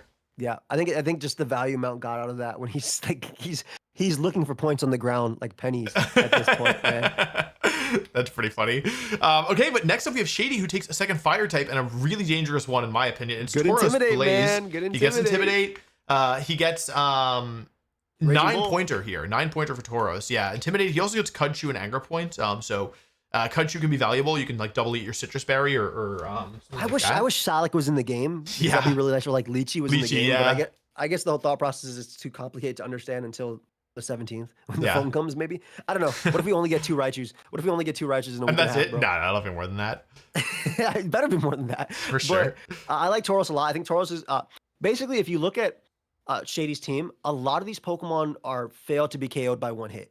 Right? So, and some of them are just close, right? Like a Fake Out or a Helping Hand boost for a lot of them. Obviously, Guard Jump and Ice Move, you cancel that out. All the other Mons don't have 4 times weaknesses. That's true. Pairing that Intimidate next to this is really cool too. You can also do some fun skill swap with like Tauros into that, and then just trace it and then put it on the side with Meowstic and get your boost. There's a lot you need for this. Yeah, but there's some fun. Bro is cooking. Fun options. Bro is definitely cooking. Because I used a team recently with that. Oh my it was God. a lot of fun. It was like instead of taking the 3 steps to open up the door, you have to go around the long way. But, yeah. I know exactly what you're talking about. But yeah, you can skill swap. You can do it though. And then like have Gardevoir skill swap the Tauros, and then switch in your competitive Meowstic as you skill swap the opponent. You can do it. It is true. It's just a lot of work, but it's content, baby. It's content. it does work. But yeah, no, I think Tauros is really good here. I also like the Tauros gets the signature move Raging Bull, which breaks screens. So like if I have Aurora Veil or somebody has like against like Aaron who has Reflected Light Screen, I think it was a smart pick to get a Pokemon. Like if you think about our Caledons, Tauros here can not only break the screens, but can also close combat for big damage. Also has Will-O-Wisp for good support, so you don't even need to use it as a like turbo offensive Pokemon. So I think overall a really good pick from Shady. Also giving him a fighting type, which he didn't have before. Yeah, and like if Wolf's so kind to go for Frost Breath into this Tauros, yeah, true. +6 attack. Max it out. Next up we have Playmore, who have 4 points left, and they're going to use 3 of them on Gliscor. Gliscor, a Pokemon that doesn't always see a lot of play, but actually gives this team a Tailwind option, which it did not have before. Yep. And is very good into specific key threats like Sneasler is the big one, of course, but like also pretty good with Toxic Heal. Oh wait, no, there's no Poison Orb. There's no Poison Orb, bro. Or Toxic Orb, yeah. So okay, you yeah. can So go I think for Sludge Wave with Gengar though next to Gliscor and poison yourself and Fish, right? Yeah. But yeah, Hyper Cutter, good ability. Tailwind, Swords Dance. Like I think it's probably mostly here for Tailwind, and like I mean you can always Rock Slide stuff to death. So yeah, I've used Scarf Gliscor next to like for Rigorath, and it's like Helping Hand Rock Slide to kill Charizard. Oh, interesting. And like do a Wing Beat for Sneasler. Obviously, I don't think that's the mode that can go here, but I do think Gliscor in general could be really annoying to take down for certain teams, especially next to like Gen. The whole thing that you have to remember is that the 3 right after Gengar are some of the nastiest support mons for all the other mons. So there's definitely like, what do I want to win with this week is kind of what this team is going for. But this is, in my opinion, a better ground immune for the team that's probably more likely to come. Yeah, than Rotom. It also gets Ice Fang, I'm pretty sure, which can be helpful against the Garchomps. It gets all the things. Yeah, that's pretty good. So yeah, good pick here. Not a bad Pokemon at all. Pretty bulky, decently fast. But yeah, Joey, your penultimate pick is next, and you take a pretty well-priced Pokemon here. Scizor. Tell us about Scizor, which was 11 priority. points. And also look at Fairy types and look at my team. Like I have 1 resist to it, so being like most of my mons are not O-code except for like maybe 2 or 3. Well, 3, yeah. Sharpedo's O-code like 7 times. But Scizor gives me that strong bullet punch into fairies, and also some cool things like Quick Guard. Baton Pass I think is really interesting into Sharpedo, like a Swords Dance Baton Pass set. Can be really fun in Sharpedo. You know what I mean? I'm gonna try and do whatever I can and have fun in the season with this. I also want Swords and Baton Pass to Kangaskhan, and then you have Drain Punch. Yeah. I also want to take Scizor now because there's one person that could snipe me on Scizor, and I think that a steel type is very good for him, and it's James. Like James doesn't have a steel type, so he can snipe me on Scizor or Mega Scizor. So I want to make sure that he didn't take Scizor. This was 11 points. I have 4 points left after this. Yeah. I want to make sure like he didn't take Scizor from me, and I feel like it just gave me a lot. Like Tailwind is also a really cool option too. Scizor's just a cool Pokemon. It's good or reliable, right? And it's been doing the same thing forever, ever since it got Bullet Punch. Yeah. It's a good mon. Yeah, really strong Pokemon. Technician, Bullet Punch, Swords Dance. Like look at Scizor scary. into Necro. Speaking of, we can look at Extra's next pick here as we take a look at her team, and it's Mudsdale. But yeah, I love this mon. Yeah, this is a really good mon. Also pretty cheap, as I recall. Another Trick Room user. 5 points, yeah, abuser. 5. Yeah, 5 points from Mudsdale here. Really, really good value.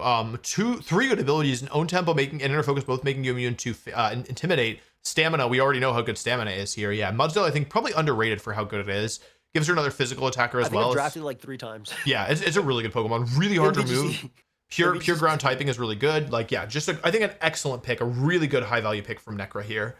Not to mention inner focus is really cool into intimidate. So like you can stop that as well. So you can have your strongest high horsepower and earthquake. I wish I had even more attack. I wish I had 150. I'm glad it doesn't. It already hits hard enough. Also, it's close combat, right? Was like slack off or something, or like horse rest. True. A horse rest, yeah. I think this and like Snorlax deserve healing moves. I think they're okay without them personally. They're already super tanky, yeah. Especially Snorlax at least has recycle. That's Give true. my boy Mudsdale horse rest. Horse arrest, yeah. That's a pretty good one. But yeah, no, I mean, if you look at this team, yeah, like Mudsdale also is pretty nice because you can Earthquake next to Hydreigon. It is pretty slow, but like maybe against more mid-speed teams, it's cool. It's cool for Trick Room mode. I mean, it's a ground type that doesn't have to target its friends. Yeah, with high horsepower. Yeah, agreed. But yeah, next up we have, I think it's Aaron next, who has Toxicroak. I think this is a good. Super high on this mon. This is a good pick. This mon in Rain, bro. Yeah. Healing with Dry Skin and Rain is really nice. Fake Out is good. A Poison type, which he now has 2 of. A Fighting type, which he didn't have before. Only 4 points for Toxicroak. I think this is a really good pick. Bro, this you but said he has 4 Politoed frogs. Outspeeds Aerodactyl, right? Was that? You said Politoed outspeeds Aerodactyl? Yeah, with Scarf. At level 50, because again, at level 100, it hits 393, and the Aerodactyl's 394. But I guess here, what is it, 201? 201 versus 200, yeah. Okay, perfect. So like a fake out on arrow or a feint on arrow. Yeah, Weather Ball. No, not even surf. Surf. Yeah, so you kill arrow, but you also heal Toxicroak. Yeah, good luck. It's really fun. Yeah, I think this mod is really underrated. A really good typing as well, just in general to the format. It's only 4 points, man. Aaron only has 1 after. Yeah, I think he has 2 points left. Oh yeah, you're right. He does have 2. Yeah. Yeah, but no, Toxicroak, I think a great pick here. Really, really nice from Aaron. No, especially on this point of the draft too. Yeah, like you're almost always gonna run Dry Skin on this team, but like obviously Poison Touch is Poison Touch Fake Out is real, right? Yeah. That's a real thing. Yeah. Sneezers will be running that. They'd be pissing me off when they'd be poisoning me. I'm not. Also, just double Fake Out with his Arcalodon is pretty nice, right? Plus Sinisha. Well, he has triple Fake Out. He has Sableye, Weavile, and Toxicroak. So Aaron getting a ton of value here. Yeah, he's a bad guy, as we like to say. Next up, we have Dragapult. Dragapult from James for how many was this? 15. 15 points, bro. So he has 15 points left. I think this is great. He just covered. Like, look at his speed tiers prior to this. Yeah, he really. Now they're all covered. Also, Dragapult's nice because it's really versatile. It's really fast. I think probably the fastest mon drafted, except for maybe a Mega. But yeah, regardless, very, very fast, and it can be physical or special. So he can, and it can be support as well. So he can run like Will-O-Wisp, Breaking Swipe, Light Screen, for example. He can run Dragon Darts, Dragon Dance, Phantom Force. He can run Shadow Ball, Draco Meteor with Espathra with Lumina Crash. No, it's literally the fastest mon drafted. Yeah, it's really, really, really strong. There's no Mega Arrow, and no one can afford it except maybe James. Yeah, who is they need to have them both. So yeah, overall, I think a really good pick here. What do you think about Dragapult? Also, multiple good abilities. I like the fact that like Focus Sash Dragapult's a really cool lead. Obviously, Dragon Darts hits both and has smart targeting. So if they switch into a fairy or they go for Protect, it's gonna hit the guy next to it. But I also like Psychic Fangs. I think Psychic Fangs is really cool for Sneasler options. I think Special and Physical are really good as well. Obviously, losing Choice Specs is pretty big, or Choice Band as well is pretty big. But having, obviously, Clear Body to ignore Intimidate, having Infiltrator to go through substitutes, and even Cursed Body for some screen shenanigans, I think is a lot. So I think this is a perfect mon in draft. This is typically in singles draft, this is like a first pick. Yeah. Almost always. Because it's so versatile. And I think that, again, losing those items that super boost it is really rough. But like, just having the annoyance of screens, I think is really nasty. It's a really hard Pokemon to prep for. Also, like a lot of good Pokemon in this format are physical, and having a super fast physical Will-O-Wisp that you can't even block with like being a dark type, because like with Prankster, I think is just very valuable. Yeah, agreed completely. And the last pick of the round, I think, goes to me, and this is a Pokemon. Oh wait, no, sorry, we're skipping Mount. Sorry. Okay, Mount. For what is this? 2 points? I think 2 points for Slurpuff. 2 point Slurpuff. I mean, this one's not bad. You get like Belly Drum with Unburden with Citrus Berry. You get Sweet Fail to block. No, they took away Belly Drum, bro. Oh man. Okay, well you get Sticky Web. You get Sticky Web still. You get Sticky Web and you get Sweet Veil, which means you and your opponents can, like, in front of Viv, you're fighting a Viv. You don't. You're immune to sleep. That's pretty nice. I think that them getting rid of Belly Drum is insane hater behavior. Completely, like, just being completely honest here. Like, what Slurpuff hurt somebody that Belly Drum is gone? Yeah. Who would have thought that this would take over the metagame? This is the mod that was nerfed. Yeah, coming into champions. I think he just wanted a fairy. Yeah, I think he wanted a fairy. I think Sticky Web is real. Yes. And I also like Endeavor. Endeavor's real as well. Yeah, you can do an Unburden plus Focus Sash plus Endeavor. Like certainly not like not a super stand-up mod, but for 2 points, 2-point fairy types are kind of hard to come by, so I think it's a good pick. No, I agree completely. And also having access to Charm. Hold up, my dogs. Yeah, no worries. Yeah, I mean it makes sense though. Mountain Owl only has 1 point left, so he did have to start budgeting at some point. I mean, he literally has 1 point left after this, right? Yeah. So like he had you to. might as well get your fairy. I don't know how much often this comes, but like maybe like a white herb into Intimidate. True. Yeah. Into like Intimidate, and then you get the faster fake tears and stuff. I think fake tears is pretty cool, and like a Copycat as well. Yawn. Yeah. It's definitely not a useless Pokemon for sure. I think it could be dangerous. No, Belly Drum is just hater behavior though. Yeah, agreed. And last but not least, we have my pick of the round. So this is the penultimate pick, my penultimate Pokemon, and I'm taking Palafin. So the stats on screen are for base Palafin. So Palafin is only 12 points, which I felt like was pretty undervalued. Although it makes sense. So. Like basically Palafin is like it's a huge gamble, right? Because in its base form, it is not worth 12. It's not even worth like 4, to be honest. But when transformed, it's probably worth closer to like 17 or 18 points. And so the question is, do I have a team and do I have the ability to, do I have a team where I can transform it consistently? I mean, you have Intimidate, you have Fake Out, you have Rage Powder, and you have Veil. I feel like you support Palafin pretty well, man. I think I can do it. That's what I'm gambling on. I'm gambling on being able to transform. Palafin, when transformed, is a great Pokemon. Jet Punch is an incredible priority move. Wave Crush hits hard. Flip Turn is good.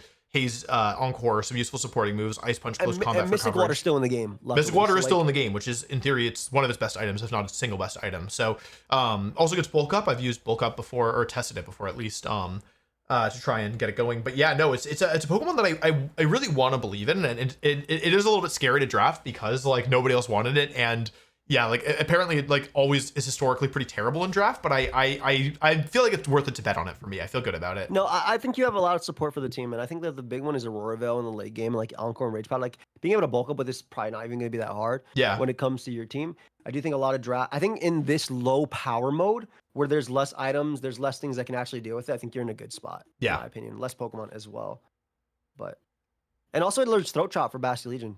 True. Although I bet Wave Crash is close to stronger with Mystic Water, to be honest. It's probably very strong, but yeah, as we review the round, we have an interesting spread here. We have some people who are forced to budget with like Slurpuff and Gliscor and Toxicroak, and to some extent Mudsdale. We have a couple mid-tier picks, like mid-cost picks with Palafin, Scizor, and Tauros, and then we have a little bit more expensive with Dragapult as well. So I guess Dragapult and Palafin as well. So Joey, anything stand out to you from this round? I think Toxicroak is a clear standout for good value. I think Toxicroak is probably my favorite filler for Aaron's team. Like I think he does the best role. I love that Ben got Gliscor. I think that's really good for them. Just to be the tailwind that's actually real. I think Palafin is obviously the strongest mon that got taken this round, but I think Dragapult's a close second or even maybe even first. I think Dragapult just be with first, the support it can do next to it as well. Like I'm also thinking like the Dragon Dance next to Viv with the Rage Powder. True. Yeah. So there are definitely some options. I've used Dragapult in doubles draft and it's really, really fun. A lot. Obviously it was in Terra meta though, so Terra was a little bit bigger for this Pokemon, but I'm excited to see if Slurpuff comes to any game. I'm sure it will. The only question is what set will it be? And what will it do? Will it come, but will it not come out? Yeah. But with that, Joey, it's time for our final round, our final picks here, and I'm up first. 4 points left. On, bro. When I drafted Frostlass, I knew I wanted this from the beginning. I was like, for 4 points, very, very good value. Rotom is a great Pokemon in general. Having a second way of like spamming Blizzard, having a second Ice type to take advantage of Snow is good. It's actually very bulky in the Snow. If you can get it there. Will-O-Wisp is good support. Electroweb, Trick, all the stuff we've been saying about the other Rotoms is true here. But I think Blizzard, the Ice form makes sense because of Blizzard on my team. Yep. It gives you a ground immunity. It gives you an electric type, which is, I mean, again, I think every good draft should have an electric type, period, even if it's doubles. just for the bulky waters, which can be slightly annoying, but you have Chestnut, and I guess you have Dragonite, so you're in okay in that spot. But I think the Blizzard spam is the big one, right? Yeah. Like initially, when I first started playing Pokemon Champions, this is one of the first teams I used with Froslass Rotom. It was so fun. Yeah, I like it a lot. Just being able to click double Blizzard, having multiple chances to freeze, right? It's just giving you odds, and they're 100% accurate as well. Yeah. In Froslass thing is the big one, and like also being able to lead Froslass plus like Rotom into Aerodactyl Charizard. Yeah. Is really interesting because you can do Electro Web plus Blizzard or Electro Web twice into anything if you really want to. So I think there's some really fun stuff, and this is going to give you some cool modes for the team. I think out of value so far, there's not a lot of people that can beat this as a Pokemon for value this round. What it does for a team. And we haven't even seen the rest of the round, but I truly believe that. Also, most importantly, I need a place to store my eggs so they don't go bad.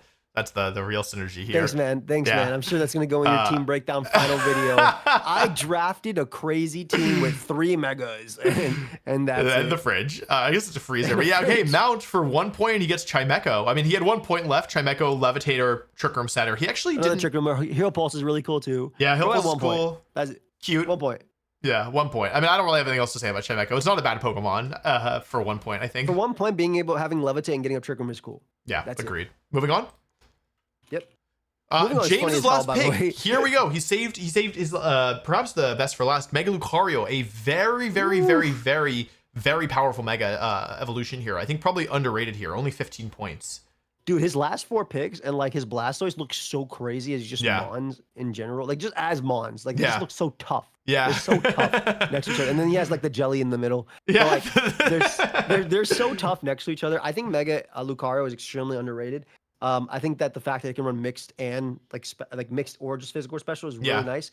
Vacuum Wave is really cool, but having Stone Edge or Rock Slide for Charizard as well, Meteor Mash for like Sylveon, which has like the Bullet Punch, Vacuum Wave, Spadef in that as well, and just like really, really, really strong. Doesn't care about being intimidated either. Yeah, Inner Focus prior is really to Mega nice Evolving, you can't flinch as well with Inner Focus, which is pretty cool too. Yeah, base ability is really good. Also has 2 different setup options. Can be Nasty Plot or Calm Mind or Swords Dance or Bulk Up. Like it sets them on both sides of the thing and has priority on both sides as well, which is really scary.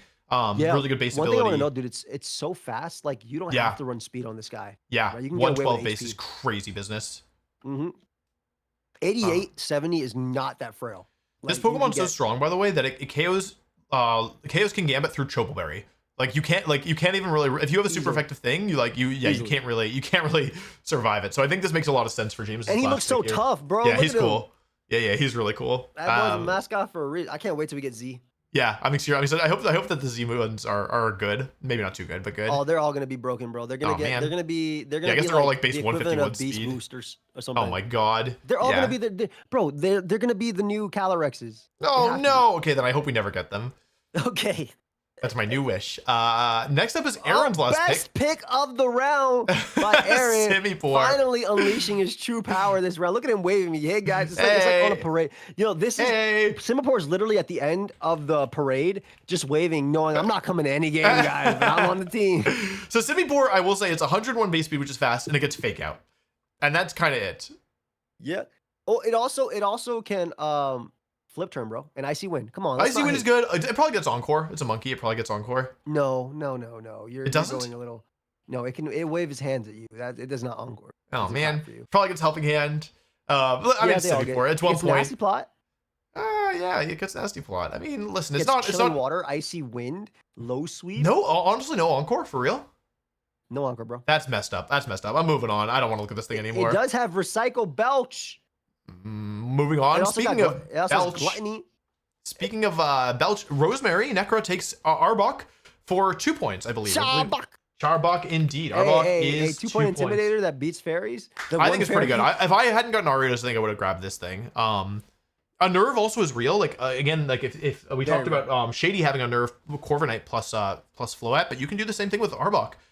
Shut down the berries. Yeah, I think Arbok is great here. You get a poison type. Rosemary has all 3 support moves too, like breaking swipe and things like that, which I think is really interesting. Also gets Coil, so you can do Coil Gunk Shot. You can also do Mud Slap because this is VGC or Mud Shot. Yeah, I think a really good pick for 2 points. I think poison types are kind of hard to come by in this format, and so getting one at the end with Intimidate is pretty nice. Bro, it has like Snarl and stuff too. Yeah, it's not a bad Pokemon. My first VGC 14 team, I put Arbok on it. I was like, Arbok's gonna be so good, and then I took it off. But yeah, I did try it.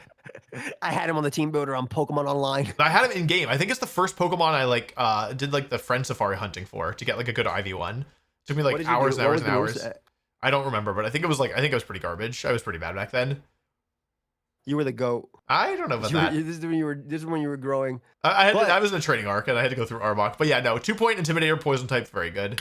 Do you want to talk about how this mon got added to the? Oh, so okay, so initially, okay, this is Hisuian Decidueye, and it's worth how many points was it, Joey?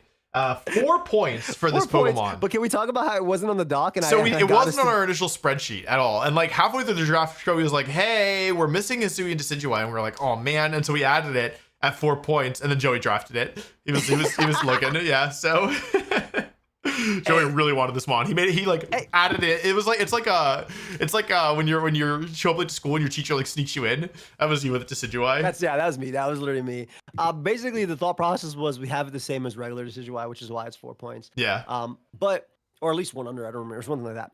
But everybody agreed, so I didn't do anything bad. But I did want this mon. Because I was looking at it, I was like, I wanted a grass type that also can help me deal with like Pokemon like Gambit and things like that, but also be like a ground resist for my team. Yeah. And Decidueye has a disgusting move in triple arrows that can that move is broken, flinch you, and get a defense drop, and the chances are very high. Yeah. For everything. So it gives me Tailwind as well as an option, and just basically gives me Scrappy is awesome because I can just Scrappy is so sick. Being able to fighting move into ghost types is really, really big, and also can't be intimidated. Just a great ability. I'm very happy about my back row of this team because like the front row looks like I have like 5 real Pokemon, I think you can say. Yeah. Like, super real Pokemon. And then I have like solid enough that can work. I'm really excited. Your team is sick. This guy. This guy's the coolest guy on my team though. Like everybody hates this guy because he's so slow. But no, he's real. This is a real mon for sure. Okay, cool, well, here it is with Speaking of real mons! Oh my god. Tell him about how this guy was taking over. So basically, like, something happened in our internal draft spreadsheet, and like Simisage just started like popping up, and then people started like copy pasting the Simisage and putting it everywhere. So by the end of the draft, it was like he was all over. It was like big, stretched over like multiple rows. There was a big Simisage, there was a small Simisage. He was hanging everywhere. Upside down. He was taking over. He was also in front of the 20-point mons as well. Yeah, he was there. But anyway, he got drafted. Same thing as Simipour, 1-pointer with Fake Out. Gives them another, like I think that they realized, Team Playmore realized that like ground types might be kind of spooky. So their last 3 picks are all anti-ground, which is super valid. I mean, dude, I would argue that this one, having like Leaf Storm and like the Fake Out and things like that, this guy might actually be him. I think he might get use. I don't know if I'd say he's him, but we'll have to see. They buffed it with stuffed cheeks, man. Oh, that is a buff. Hey man, I don't need you hating on this guy. He's yeah. Okay, fair. I mean, listen, for 1 point is great value. I will say, for 1 point, great value. Like Fake Out for 1 is good. Fake Out for 1, 101 base speed. That can't be that bad for 1 point. Which means we only have 1 pick left, Joey. 1 more pick, and only then 1 monkey left as well. 1 monkey left as well. Drampa for what was this? 3 points, I think. 4. 3 points. You got a 3-point Drampa. Yeah, 3-point Drampa. 5 for Trick Room, trying for hitting hard. I like the Cloud9. Cloud9 is nice. There's a lot of weather in this. Yeah, I like Cloud9 like my Lodic in front of like Charizard. Oh yeah. What are you doing? Nothing. You can't still beat me. Nothing. Yeah. Almost a pretty good stats as well. The small was pretty good back in 2017. Like it's a real mon, especially for 3 points.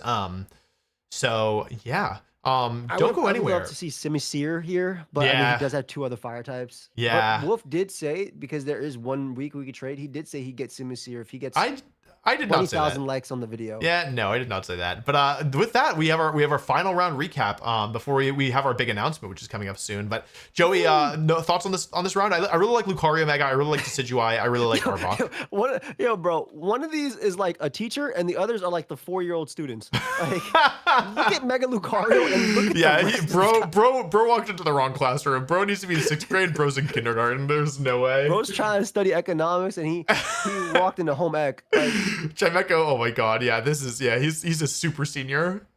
Where my hug at? No, Rona's perfect for your team, by the way. I think again, out of value, you got the best.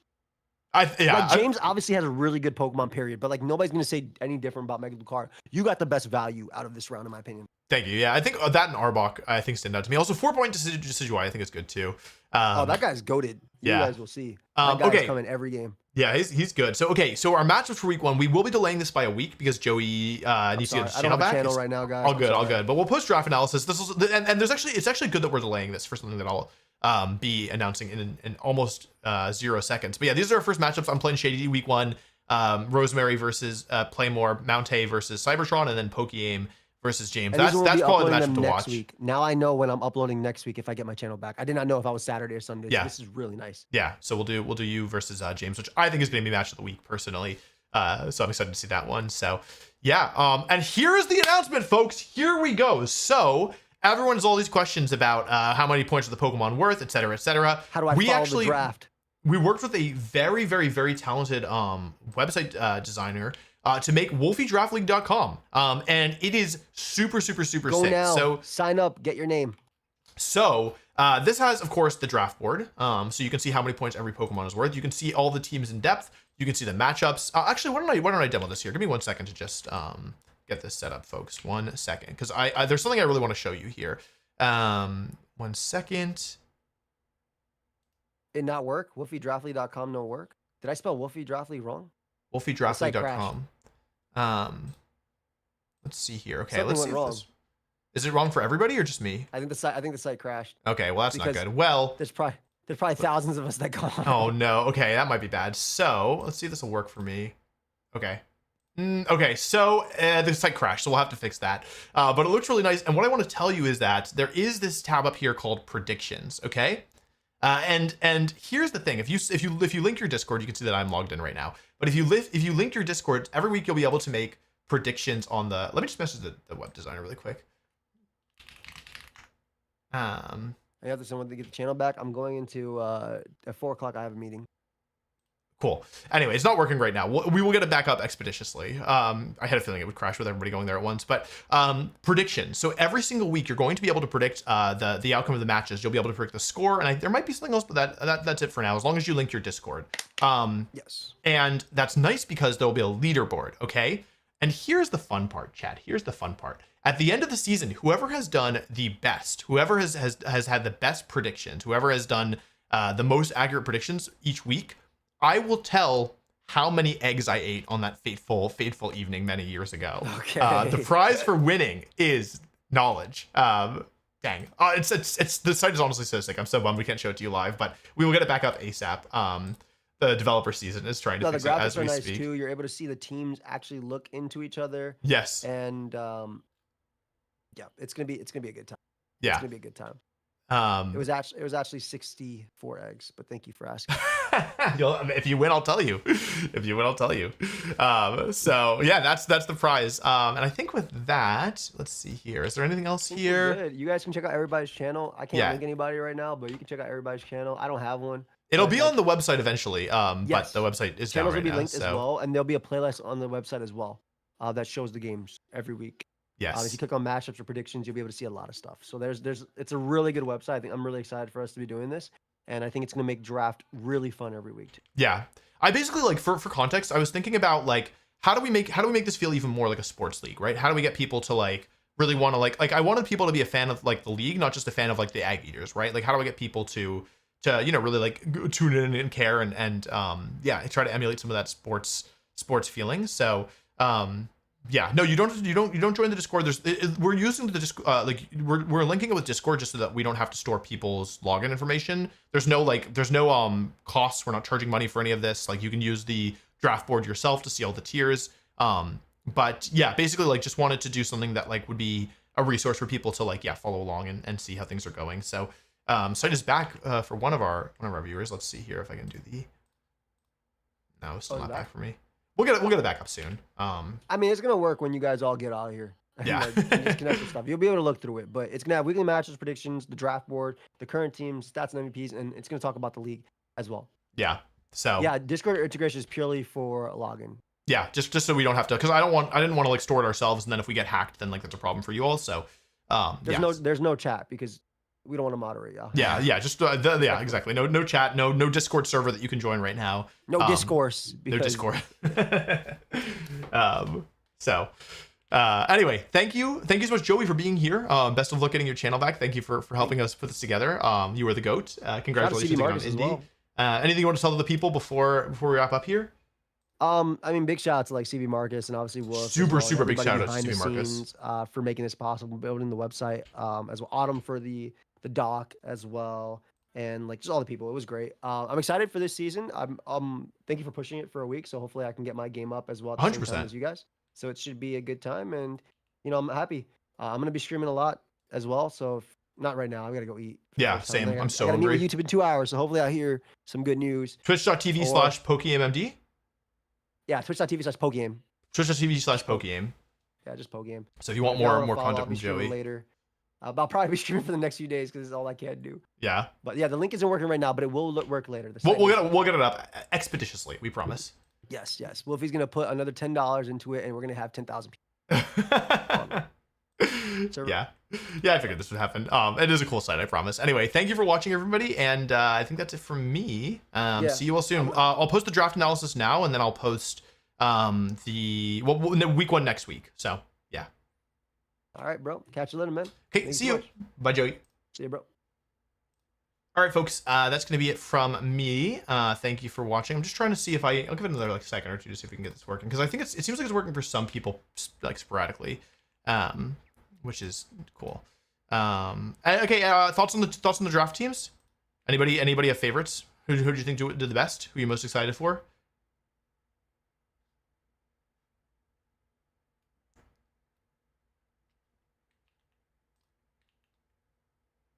Yeah, I can't get the site to work, unfortunately. We'll get it up. Just too much traffic probably all at once.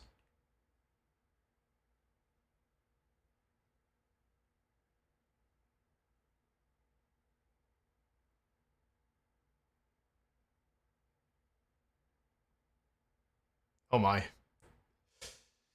Seems like people are excited for Cybertron. Yeah. Okay. Anyway, I think that's it from me then. Thank you for watching. I gotta get some food, and I'll see you all.